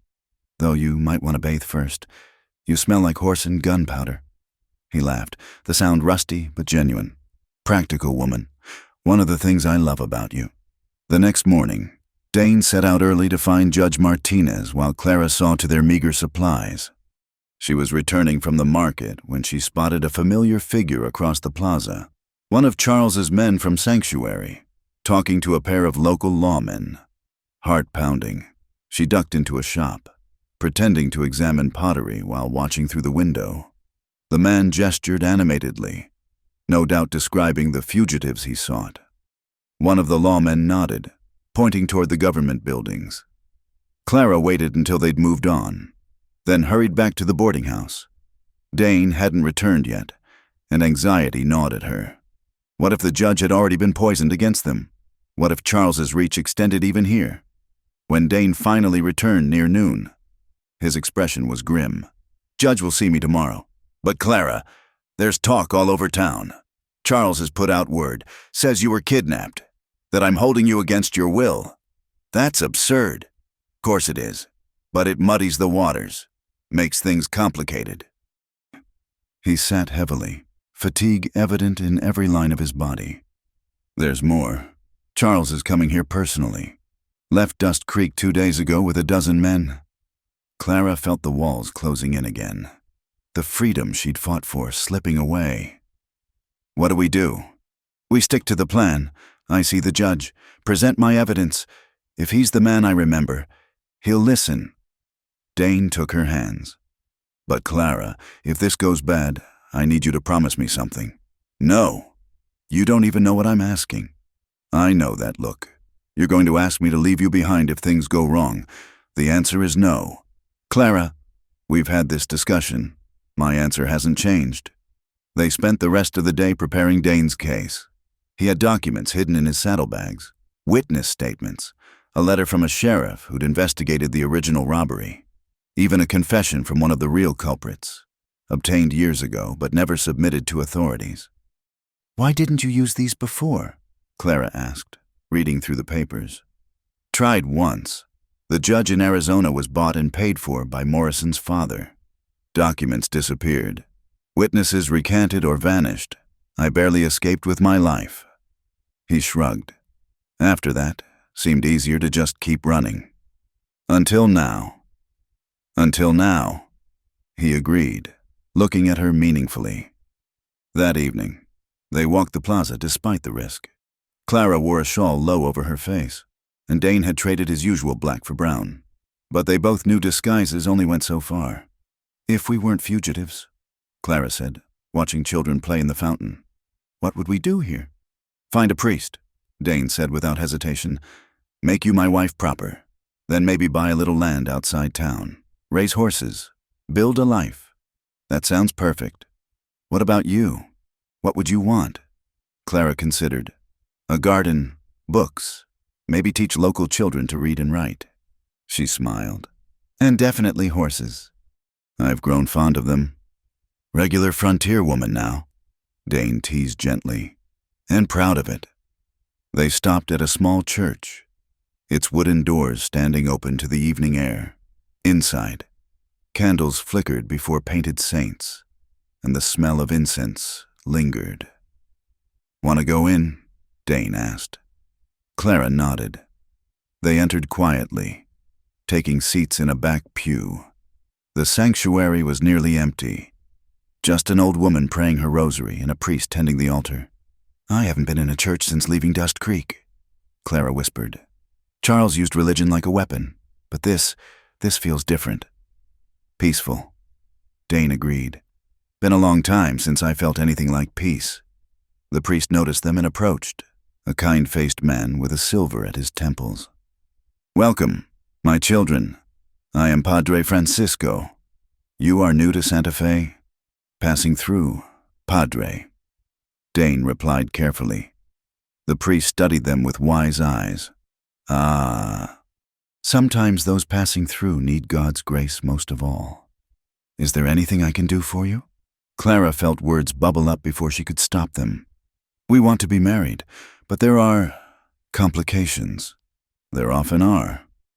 Padre Francisco said gently, God's love is not bound by human law. Senora, if your hearts are true and your intentions pure, perhaps we can find a way. Dane looked at Clara, a question in his eyes. She nodded. Decision made. We'd like that, Padre. Dane said. Very much. The ceremony was simple, witnessed only by the old woman and a surprised altar boy. Padre Francisco spoke words in Spanish and English, blessing their union in the eyes of God, if not the state. Clara had no ring to give or receive, no white dress or flowers. But when Dane spoke his vows, his voice steady and sure, she knew no grand society wedding could have meant more. I, Dane, take you, Clara, as my wife, to protect and cherish, in plenty and in want, in sickness and in health, for all the days of my life. This I swear before God and man. I, Clara, take you, Dane, as my husband, to stand beside you, to choose you above all others, in joy and in sorrow, in safety and in danger, for all the days of my life. This I swear before God and man. Padre Francisco smiled. In the sight of God, you are one. What he has joined, let no man tear asunder. You may kiss your bride, Senor. The kiss was tender, sacred, a seal on promises that transcended legal documents. When they parted, Clara saw tears on Dane's cheeks to match her own. Thank you, Padre, she whispered. Go with God, my children, and remember, love is stronger than law, stronger than death itself. Hold to that truth. They left the church hand in hand. Legally, nothing changed, but everything different. Back at the boarding house, Senora Gutierrez took one look at their faces and smiled knowingly. Ah, newlyweds. I have pozole on the stove and fresh tortillas. You eat, yes? Celebration needs food. They ate in their room, sharing the simple meal like a feast. For a few hours, they forgot about judges and pursuit, about Charles and the uncertain future. They were simply Dane and Clara Callahan, husband and wife in the ways that mattered most. Later, in the quiet darkness, they lay entwined on the narrow bed. Clara traced the scar on Dane's shoulder, now healing cleanly thanks to rest and care. No regrets? Dane asked softly. None, you. Only that I didn't find you sooner. He pressed a kiss to her forehead. Tomorrow, whatever happens with the judge, Tomorrow we face together, Clara interrupted. Tonight, we have this. And they did have that night. Precious hours of peace in the eye of the storm. They loved with the desperate tenderness of those who know how fragile happiness can be, who have learned that tomorrow is never guaranteed. Dawn came too soon, bringing with it the weight of the day ahead. Dane dressed carefully in his best clothes, looking more respectable than Clara had ever seen him. She helped him with his string tie, her fingers steady despite her nerves. "You look like a proper gentleman," she said, smoothing his collar. "Feel like a fraud," he admitted. "But if it helps the judge listen, it will. He'll see you, Dane. The real you, not the wanted posters." A knock at the door made them both freeze. Dane's hand went to his gun as Clara called out. "Yes? Letter for Mr. Callahan," came Senora Gutierrez's voice. Dane opened the door cautiously, accepting the envelope. His face darkened as he read its contents. "What is it?" Clara asked. "Charles, he's here. This is from him. Says he knows where we are. Knows about the meeting with the judge. Says if I walk away now, leave you behind, he'll let me go free. And if you don't," Dane's jaw tightened, "then he'll see me hang and drag you back to Texas in chains." Clara took the letter, reading Charles's precise handwriting. The threats were couched in legal language, but the meaning was clear: surrender or die. "He's frightened," she said suddenly. "Don't you see? If he was certain of winning, he wouldn't offer deals. He knows Judge Martinez might listen. Or he's just enjoying the game," Dane said grimly. "But you're right. We've come too far to quit now." They walked to the courthouse together, Clara's hand firmly in Dane's. The building was impressive. American authority stamped in brick and mortar over the older Spanish foundations. Inside, they were directed to Judge Martinez's chambers. The judge was younger than Clara expected, with intelligent eyes and careful hands. He rose when they entered, gesturing to chairs. "Mr. Callahan, I remember you from the Morrison trial. You've led me quite a chase since then." His gaze moved to Clara. "And you must be Mrs. Whitmore." "Mrs. Callahan," Clara corrected firmly. "I am no longer Charles Whitmore's wife in any way that matters." The judge's eyebrows rose slightly. "I see. Well, Mr. Callahan, I understand you have evidence regarding the Benson robbery." For the next hour, Dane presented his case methodically. The judge examined each document carefully, asking pointed questions. Clara watched his face, trying to read his thoughts, but Judge Martinez gave nothing away. Finally, he sat back. "This is compelling, Mr. Callahan. If authenticated, it would certainly cast doubt on your conviction. However," the door burst open. Charles stood there, flanked by 2 federal marshals, his face flushed with triumph and fury. "Judge Martinez," he said smoothly, though his eyes burned as they found Clara. "I apologize for the interruption, but I believe you're harboring a kidnapper and his victim, Mr. Whitmore." The judge said coolly, "This is a private hearing." "Not anymore." Charles produced a document with a flourish. "Warrant for Callahan's arrest, signed by a federal judge in Texas. These marshals are here to execute it." His smile was predatory. "And of course, to return my poor, deluded wife to safety." Clara stood, her chin lifted. "I am not deluded, Charles, and I am not going anywhere with you." "You don't have a choice, my dear. The law is quite clear on a wife's obligations to her husband."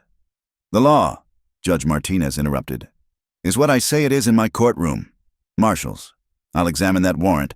Mr. Whitmore, sit down or be removed." The next moments were tense as the judge reviewed the warrant. Clara felt Dane coiled beside her, ready for violence if needed. She placed a calming hand on his arm. "This warrant," the judge said finally, "is for kidnapping Mrs. Clara. Are you here of your own free will?" "Completely, Your Honor. She doesn't know her own mind." Charles interjected. "This outlaw has filled her head with lies. Mr. Whitmore, I warned you once."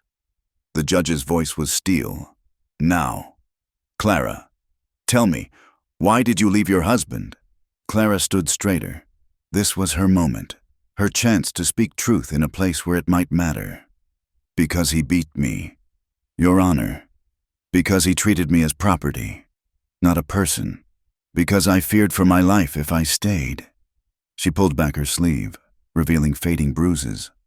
These are healing now, but I have scars that run deeper. I fled to save myself, and Mr. Callahan helped me at great risk to himself. He has shown me more kindness and respect in weeks than Charles did in years of marriage. Lies, Charles snarled. She's been corrupted. I have witnesses. Clara continued calmly. Mrs. Henderson of Dust Creek saw my injuries. So did others. They were too frightened of Charles's power to speak then. But they might now, if subpoenaed. Judge Martinez studied her for a long moment. Then, Marshals, please escort Mr. Whitmore to the anteroom. I need to deliberate. You can't, Charles began. I can and I will. Out, Mr. Whitmore. When Charles had been removed, still protesting, the judge turned back to Dane and Clara. The warrant is technically valid, he said, but given the circumstances and the evidence presented, I'm inclined to delay execution pending further investigation. Mr. Callahan, I'm ordering you released on your own recognizance while I verify these documents. Don't leave Santa Fe. Your Honor, Dane began, but Martinez held up a hand. Furthermore, given Clara's testimony regarding abuse, I'm issuing a protective order. Mr. Whitmore is to stay away from her pending a full hearing on the marriage dissolution. He looked at Clara kindly.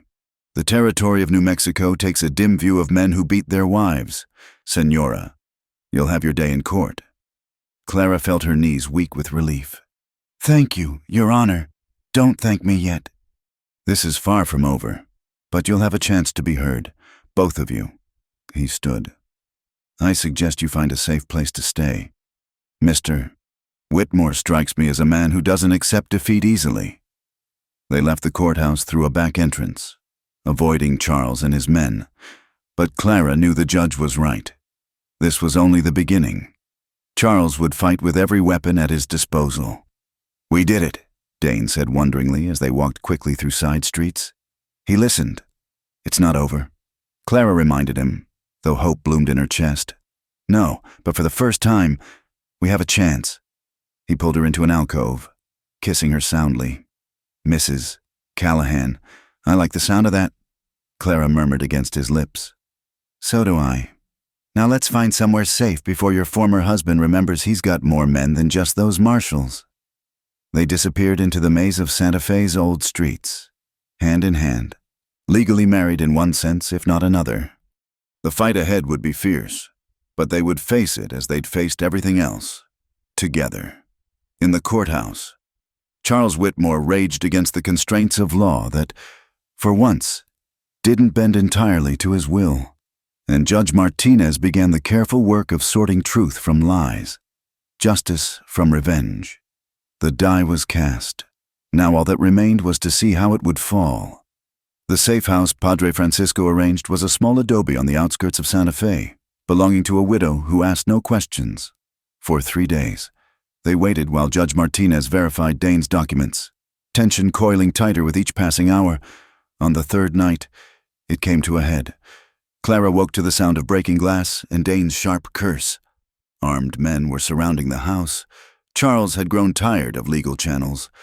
Out the back, Dane hissed, pulling her from bed. They'd slept fully clothed for just this possibility. The rear door exploded inward before they reached it.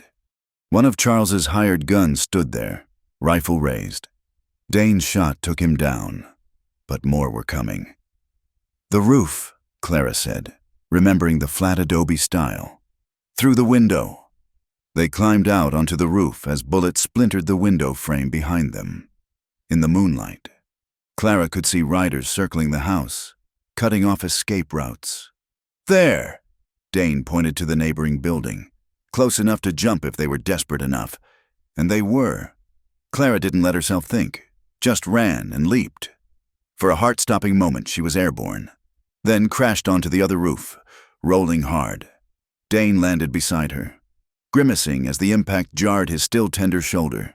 They ran across rooftops, jumping from building to building while shouts erupted below. The adobe construction of old Santa Fe became their salvation, flat roofs close together, built for catching rain and providing cool evening retreats. Finally, they dropped into an alley near the church where they'd been married. Padre Francisco was waiting, having heard the gunfire. "Quickly," he urged, leading them into the sanctuary. "There is a place." Behind the altar, he revealed a narrow door Clara hadn't noticed before.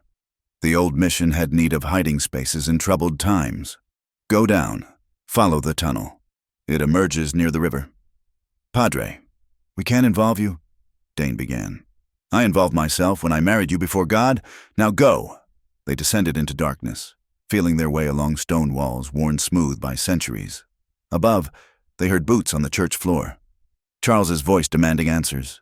The tunnel seemed endless, but finally opened near the Rio Grande. They emerged muddy and gasping, but free. Dawn was breaking, painting the mountains pink and gold. "We can't keep running like this," Clara said. "He'll never stop." "No," Dane agreed grimly. "He won't." They made their way back to town as the city woke, slipping into the courthouse just as it opened. Judge Martinez was already in his chambers, looking haggard. "Your documents are verified," he told Dane without preamble. "I'm prepared to overturn your conviction. However, Charles attacked us last night," Clara interrupted. "With armed men. He's given up any pretense of law." The judge's face darkened. "I'll issue warrants immediately. This changes things considerably. A man who resorts to violence to reclaim his wife has proven her claims of abuse." He looked at Clara. "I'm granting an emergency dissolution of your marriage on grounds of cruelty and abandonment of consortium. It's irregular, but these are irregular circumstances." Clara felt tears spring to her eyes. "It's over. Truly. The marriage is dissolved. You're free." The judge turned to Dane. "As are you, Mr. Callahan. Your record will be cleared within the week." But even as relief flooded through them, Clara knew Charles wouldn't accept this. He'd been humiliated, his property taken, his will thwarted. Such men didn't simply walk away. Her fears proved founded that very afternoon. As she and Dane left the boarding house, planning to leave Santa Fe until things calmed, Charles appeared in their path. He was alone, which somehow made him more frightening than when surrounded by hired guns. "Clara," he said, his voice deadly calm. "My dear, faithless wife." "Former wife," Clara corrected, her chin high despite her fear. "A piece of paper changes nothing. You're mine, Clara. You've always been mine." His eyes moved to Dane with naked hatred. "And you'll pay for touching what belongs to me." "She belongs to no one but herself," Dane said evenly. "Walk away. Whitmore, it's over." "Oh no," Charles smiled. "And it was terrible to see. It's just beginning. You see, I've learned things about you, Callahan, about that sister of yours." "Such a shame. What happened to her?" Dane went very still. "Don't. Found someone who was there. You see, says she didn't kill herself after all. Says her husband did it, made it look like suicide. Says you killed an innocent man in your grief." Charles's smile widened. "Wonder what Judge Martinez would think about that." Clara felt Dane trembling with rage beside her. She caught his arm before he could draw his gun. "He's lying, trying to provoke you." "Am I?" Charles produced a letter. "Sworn statement. Your precious pardon won't mean much when you're hanged for murdering Henry Morrison in cold blood. Morrison beat her to death." Dane snarled. "Prove it." "Oh, wait, you can't. But I can prove you shot him down in the street like a dog." Charles tucked the letter away. "Unless, of course, we come to an arrangement. Clara returns with me, and this statement disappears." "No," Clara said flatly. Charles's composure cracked. "You don't have a choice. You're nothing without me, a fallen woman, a whore who ran off with an outlaw." The slap of Clara's hand across his face echoed in the street. "I am more myself than I ever was as your wife," she said fiercely. Do your worst. Charles, show everyone what kind of man you really are." For a moment, Charles's mask fell entirely, revealing the monster beneath. His hand rose as if to strike her. Dane's gun was in his hand faster than thought. "Touch her and die." They stood frozen in tableau. Clara, defiant. Charles, furious. Dane, deadly. Then Charles stepped back, smoothing his coat. 3 days, he said coldly. "You have 3 days to reconsider. Then I file charges that will see you hang Callahan and Clara. Well, a widow has fewer choices than a wife." He walked away, leaving them standing in the dusty street. Clara turned to Dane, seeing the devastation in his eyes. "He's lying about Sarah," she said firmly. "He has to be." "What if he's not?" Dane's voice was hollow. "What if I killed Morrison for nothing? What if Sarah—" "Stop!" Clara gripped his face, forcing him to meet her eyes. "Sarah was bruised, broken. You told me that doesn't happen by accident. But if there's doubt, then we'll find the truth. Together." They spent the next day investigating, Dane calling on old contacts while Clara visited the telegraph office. What they learned was troubling. There had been a witness to Sarah's death, a traveling preacher who'd left town immediately after. Charles's money had found him, bought his statement. "Man's a drunk," Dane said bitterly that night. "Probably doesn't even remember what he saw. Then we find others." Clara insisted. Someone else must know the truth. But time was running out. On the second night, as they sat in their room planning their next move, Clara made a decision. "I'll go to him," she said quietly. Dane's head snapped up. "What?" "I'll tell Charles I'll go back if he destroys the statement." "Once you're safe." "No." Dane's voice was absolute. "Clara, no. I won't let him hang you over, Lies, and I won't let you sacrifice yourself for me." Dane pulled her close. "We knew this might happen, that the past might catch up." "Then we run," Clara said desperately. "Mexico, California, somewhere he can't follow." Dane was quiet for a long moment. "No more running," he said finally. "I'll face the charges, tell my side. Maybe the truth will be enough. And if it's not," he kissed her forehead, "then at least you'll be free. That's all that matters." Clara wanted to scream, to rage against the unfairness of it all. Instead, she held him tighter. "We're not giving up. There has to be another way." The answer came from an unexpected source. Padre Francisco arrived the next morning with a companion, a small, nervous woman in a faded dress. "This is Maria Santos." The priest said, "She has something to tell you." Maria's story came out in fits and starts. She'd been a maid in the Morrison house, had seen Henry's treatment of Sarah firsthand. "He was careful," she said in accented English. "Never where it would show when she went to town, but I cleaned the blood." "Why didn't you speak up before?" Dane asked. Maria looked down. "I was afraid. Mr. Morrison, he was powerful. He threatened to have me deported, said no one would believe a Mexican maid anyway." "But you'll speak up now?" Clara asked hopefully. "I am dying," Maria said simply. "The consumption. Padre Francisco. He gives me last rites soon. What can Morrison do to me now? I tell the truth before I meet God." They took Maria to Judge Martinez immediately. Her testimony was compelling.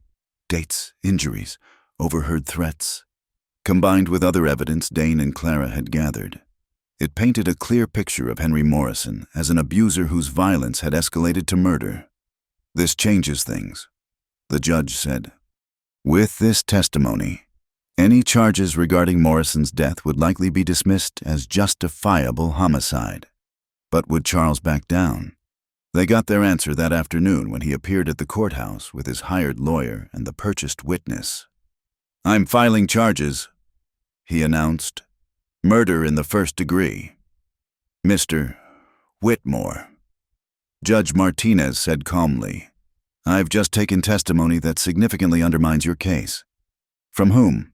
That outlaw's whore?" "From Maria Santos, who worked in the Morrison household." The judge's voice was steel. "Her testimony corroborates Mr. Callahan's version of events." Charles's lawyer whispered urgently in his ear, Clara saw the moment he realized his plan was falling apart. "This isn't over," Charles snarled. "I'll appeal. I'll take this to federal court. You'll do nothing." A new voice interrupted. Everyone turned as a distinguished older man entered the chamber. Clara recognized him from newspaper sketches. Governor Wallace himself. "Your Honor," the governor nodded to Martinez. "Mr. Whitmore, I've been following this case with interest. It seems you've been using your wealth to pervert justice." "Governor, I can explain." "No need. I've received some interesting telegrams from Texas. Seems several people have found the courage to speak up about your business practices and your treatment of your wife." Wallace's eyes were cold. "You're no longer welcome in New Mexico territory. I suggest you return to Texas and answer the charges being prepared there." Charles went white. "What charges?" "Embezzlement, for a start. Apparently, you've been stealing from your own bank's depositors. Without your wife's social standing to shield you, people are remarkably eager to talk." Clara felt no satisfaction at Charles's downfall, only a weary relief. He'd brought it on himself, his cruelty and greed finally catching up. "This is your doing," Charles hissed at Clara. "You've ruined everything." "No," Clara said quietly. "You ruined it yourself the first time you raised your hand to me. I just survived long enough to see justice done." Charles lunged at her, but Dane was ready. His fist connected with Charles's jaw, dropping him to the courthouse floor. No one moved to help him up. "Get him out of my territory," the governor ordered. "Marshals, see Mr.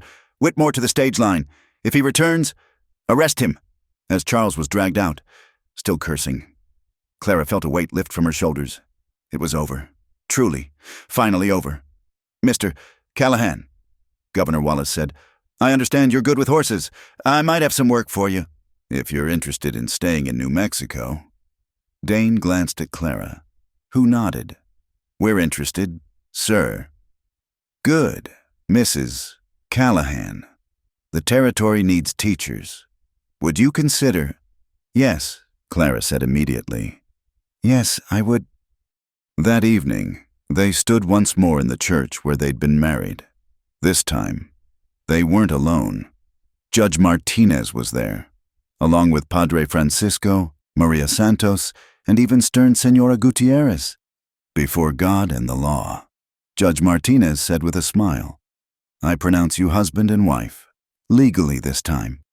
When Dane kissed her, Clara heard Maria whisper, "Such love. It makes an old woman believe in miracles." Later, in their room at the boarding house, they lay entwined, marveling at their change in fortune. "We did it," Clara said wonderingly. "We're free." "You did it," Dane corrected. "You never gave up, never stopped fighting.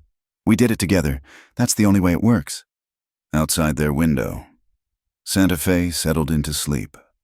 Somewhere, Charles Whitmore was on a stage heading back to Texas and the reckoning that awaited him. Maria Santos was making peace with her past before meeting her future. And in a small room above a boarding house, two people who'd chosen each other against all odds held tight to their hard-won happiness. "I love you, Mrs. Callahan," Dane murmured. "And I love you, Mr. Callahan." Clara replied, "Forever and always." They'd traveled far from that night in Dust Creek when a desperate woman knocked on a stranger's door. Through mountains and deserts, through fear and pain, they'd found something worth every mile, each other. Clara thought of the letter she'd write to Martha tomorrow, telling her sister about this new life, this new love. She thought of the children she'd teach, the home she and Dane would build, the horses they'd raise, the future stretched before them, bright with possibility. Once, she'd been a banker's wife, caged, broken, slowly dying inside. Now she was Clara Callahan, teacher, wife, survivor. She'd lost everything and gained the world, as sleep claimed her, safe in Dane's arms. Clara smiled. Some prices were worth paying. Some choices, however dangerous, led exactly where you needed to be. She'd chosen freedom. She'd chosen love. She'd chosen Dane. And he'd chosen her right back, in the end. That made all the difference. 5 years had passed since that tumultuous week in Santa Fe when Clara won her freedom and Dane cleared his name. The small ranch they'd built together nestled in a valley 20 miles outside the city, surrounded by cottonwoods that whispered in the desert wind. Clara stood on the porch of their adobe home, watching the sunrise paint the mountains in shades of rose and gold. Her journal lay open on the table beside her, the pages filled with careful script. She'd been writing their story, determined to set it down while the memories remained sharp. "You're up early." Dane's voice came from behind her, warm with sleep and affection. "The baby was restless," Clara replied, her hand moving unconsciously to the slight swell of her belly. "Their second child. Due in autumn." Dane wrapped his arms around her from behind, his chin resting on her shoulder. "What are you writing?" "The part where I knocked on your door that night in Dust Creek, trying to capture how terrified I was, how desperate." She leaned back against him. "And how you opened that door and changed everything." "You changed everything," Dane corrected, as he always did. "I was just smart enough to recognize it." The sound of hoofbeats drew their attention. A rider was approaching, moving fast. Dane tensed, old instincts never fully fading, but relaxed when he recognized the horse. "It's Tom Morrison," he said, surprise in his voice. Clara knew that name, Henry Morrison's younger brother, the one who'd been away at school when Sarah died. They'd corresponded a few times over the years, Tom seeking to understand what had happened to his brother and sister-in-law. Tom dismounted, older now than when Dane had last seen him, his face bearing the weathering of years spent building his own life far from his father's shadow. "Dane, Mrs. Callahan." He removed his hat respectfully. "I apologize for coming unannounced." "You're welcome here," Clara said, meaning it. "Coffee?" As they sat around the kitchen table, Tom explained his visit. "I've been settling Father's estate. He died last month. Heart gave out." "I'm sorry," Dane said automatically, though Clara knew the Morrison patriarch had been no loss to the world. "Don't be. He was a bitter man who died alone." Tom pulled out a leather portfolio. "In going through his papers, I found these. I thought you should have them." Inside were letters, dozens of them, in Sarah's careful hand. Letters to a friend back east, never sent, detailing her life with Henry. Clara's throat tightened as she read Sarah's words about the fear, the pain, the desperate hope that things would change. "She was planning to leave," Tom said quietly. "The last letter talks about it.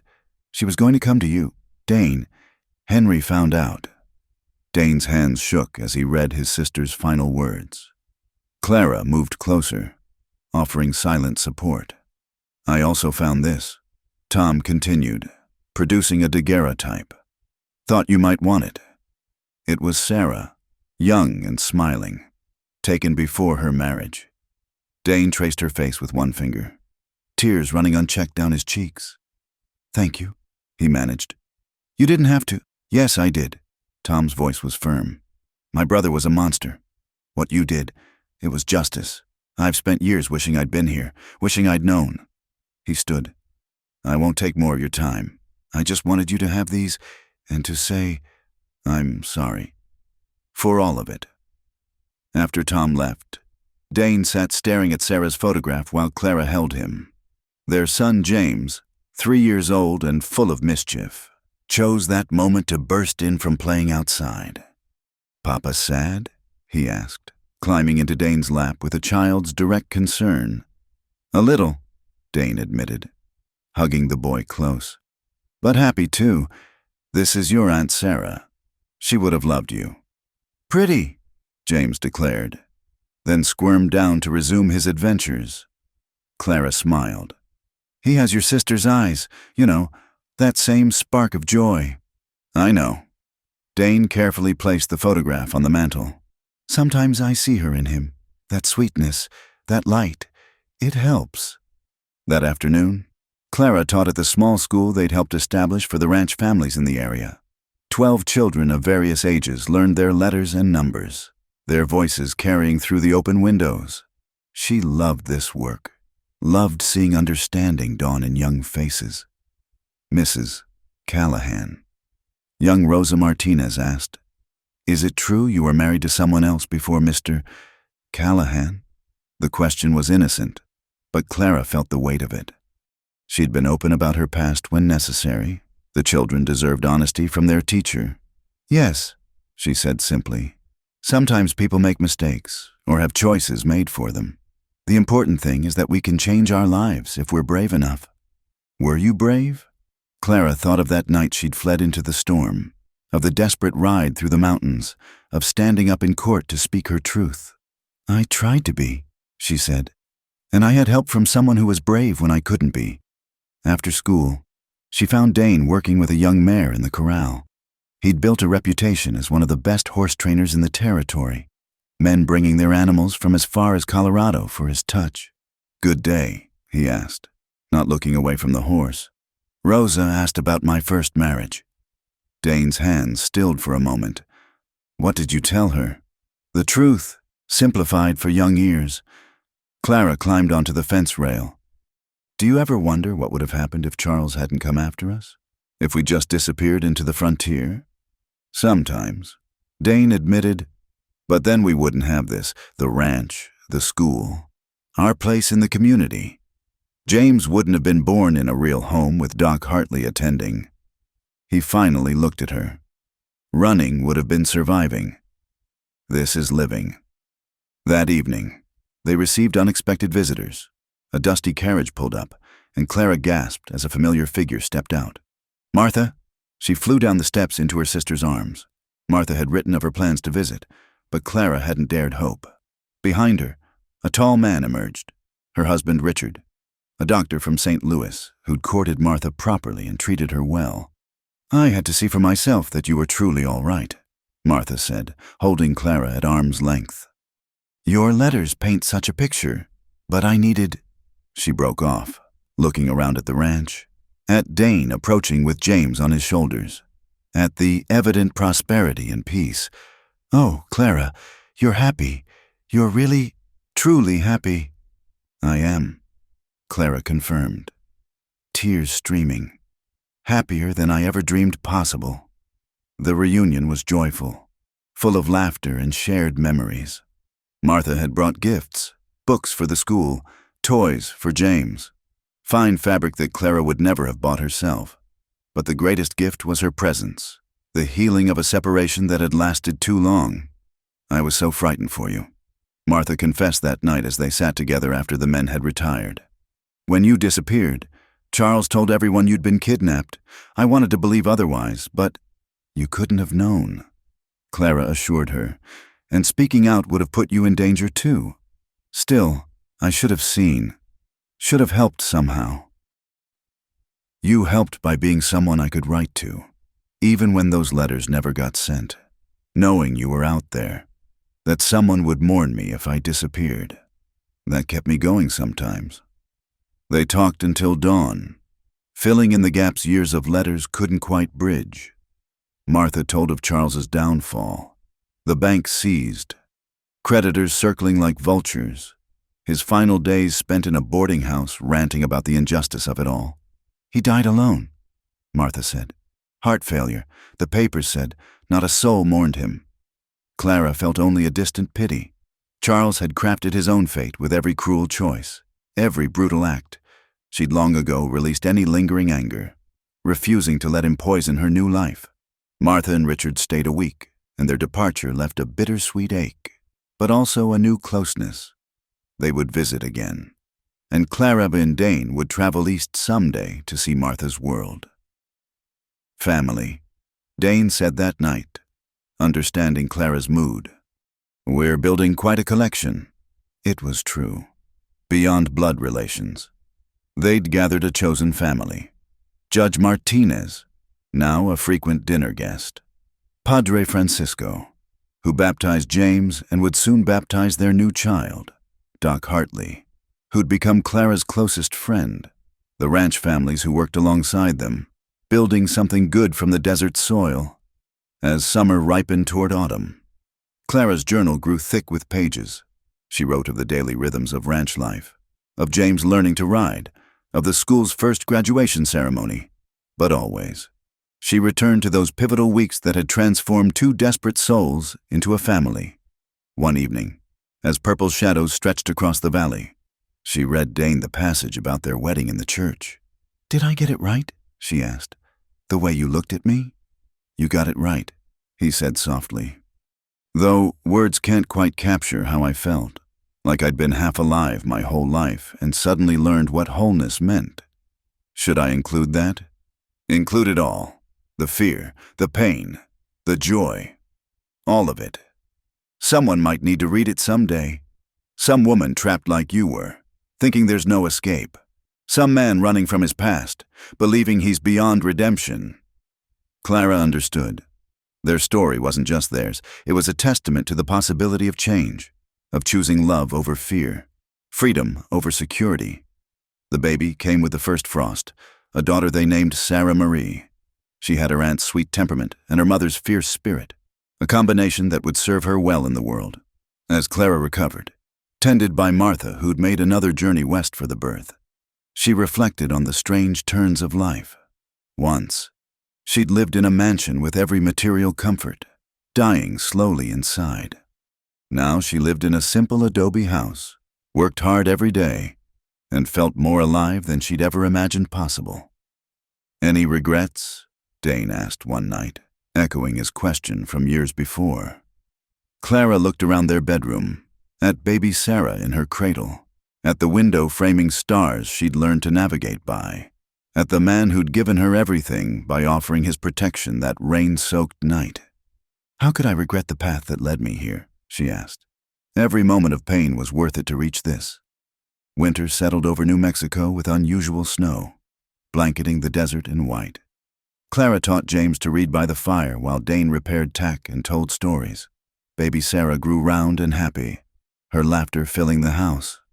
One snowy evening, as Clara worked on the final pages of her journal, James asked, "Mama, will you tell me a story?"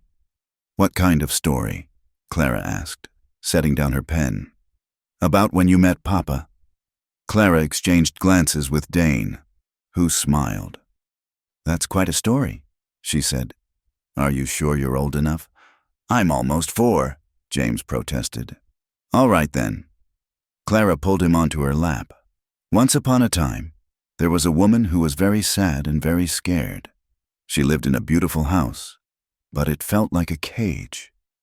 She told the story simply, honestly, editing for young ears but keeping the essential truth, that sometimes we must be brave enough to change our lives, that help can come from unexpected places, that love is worth any risk.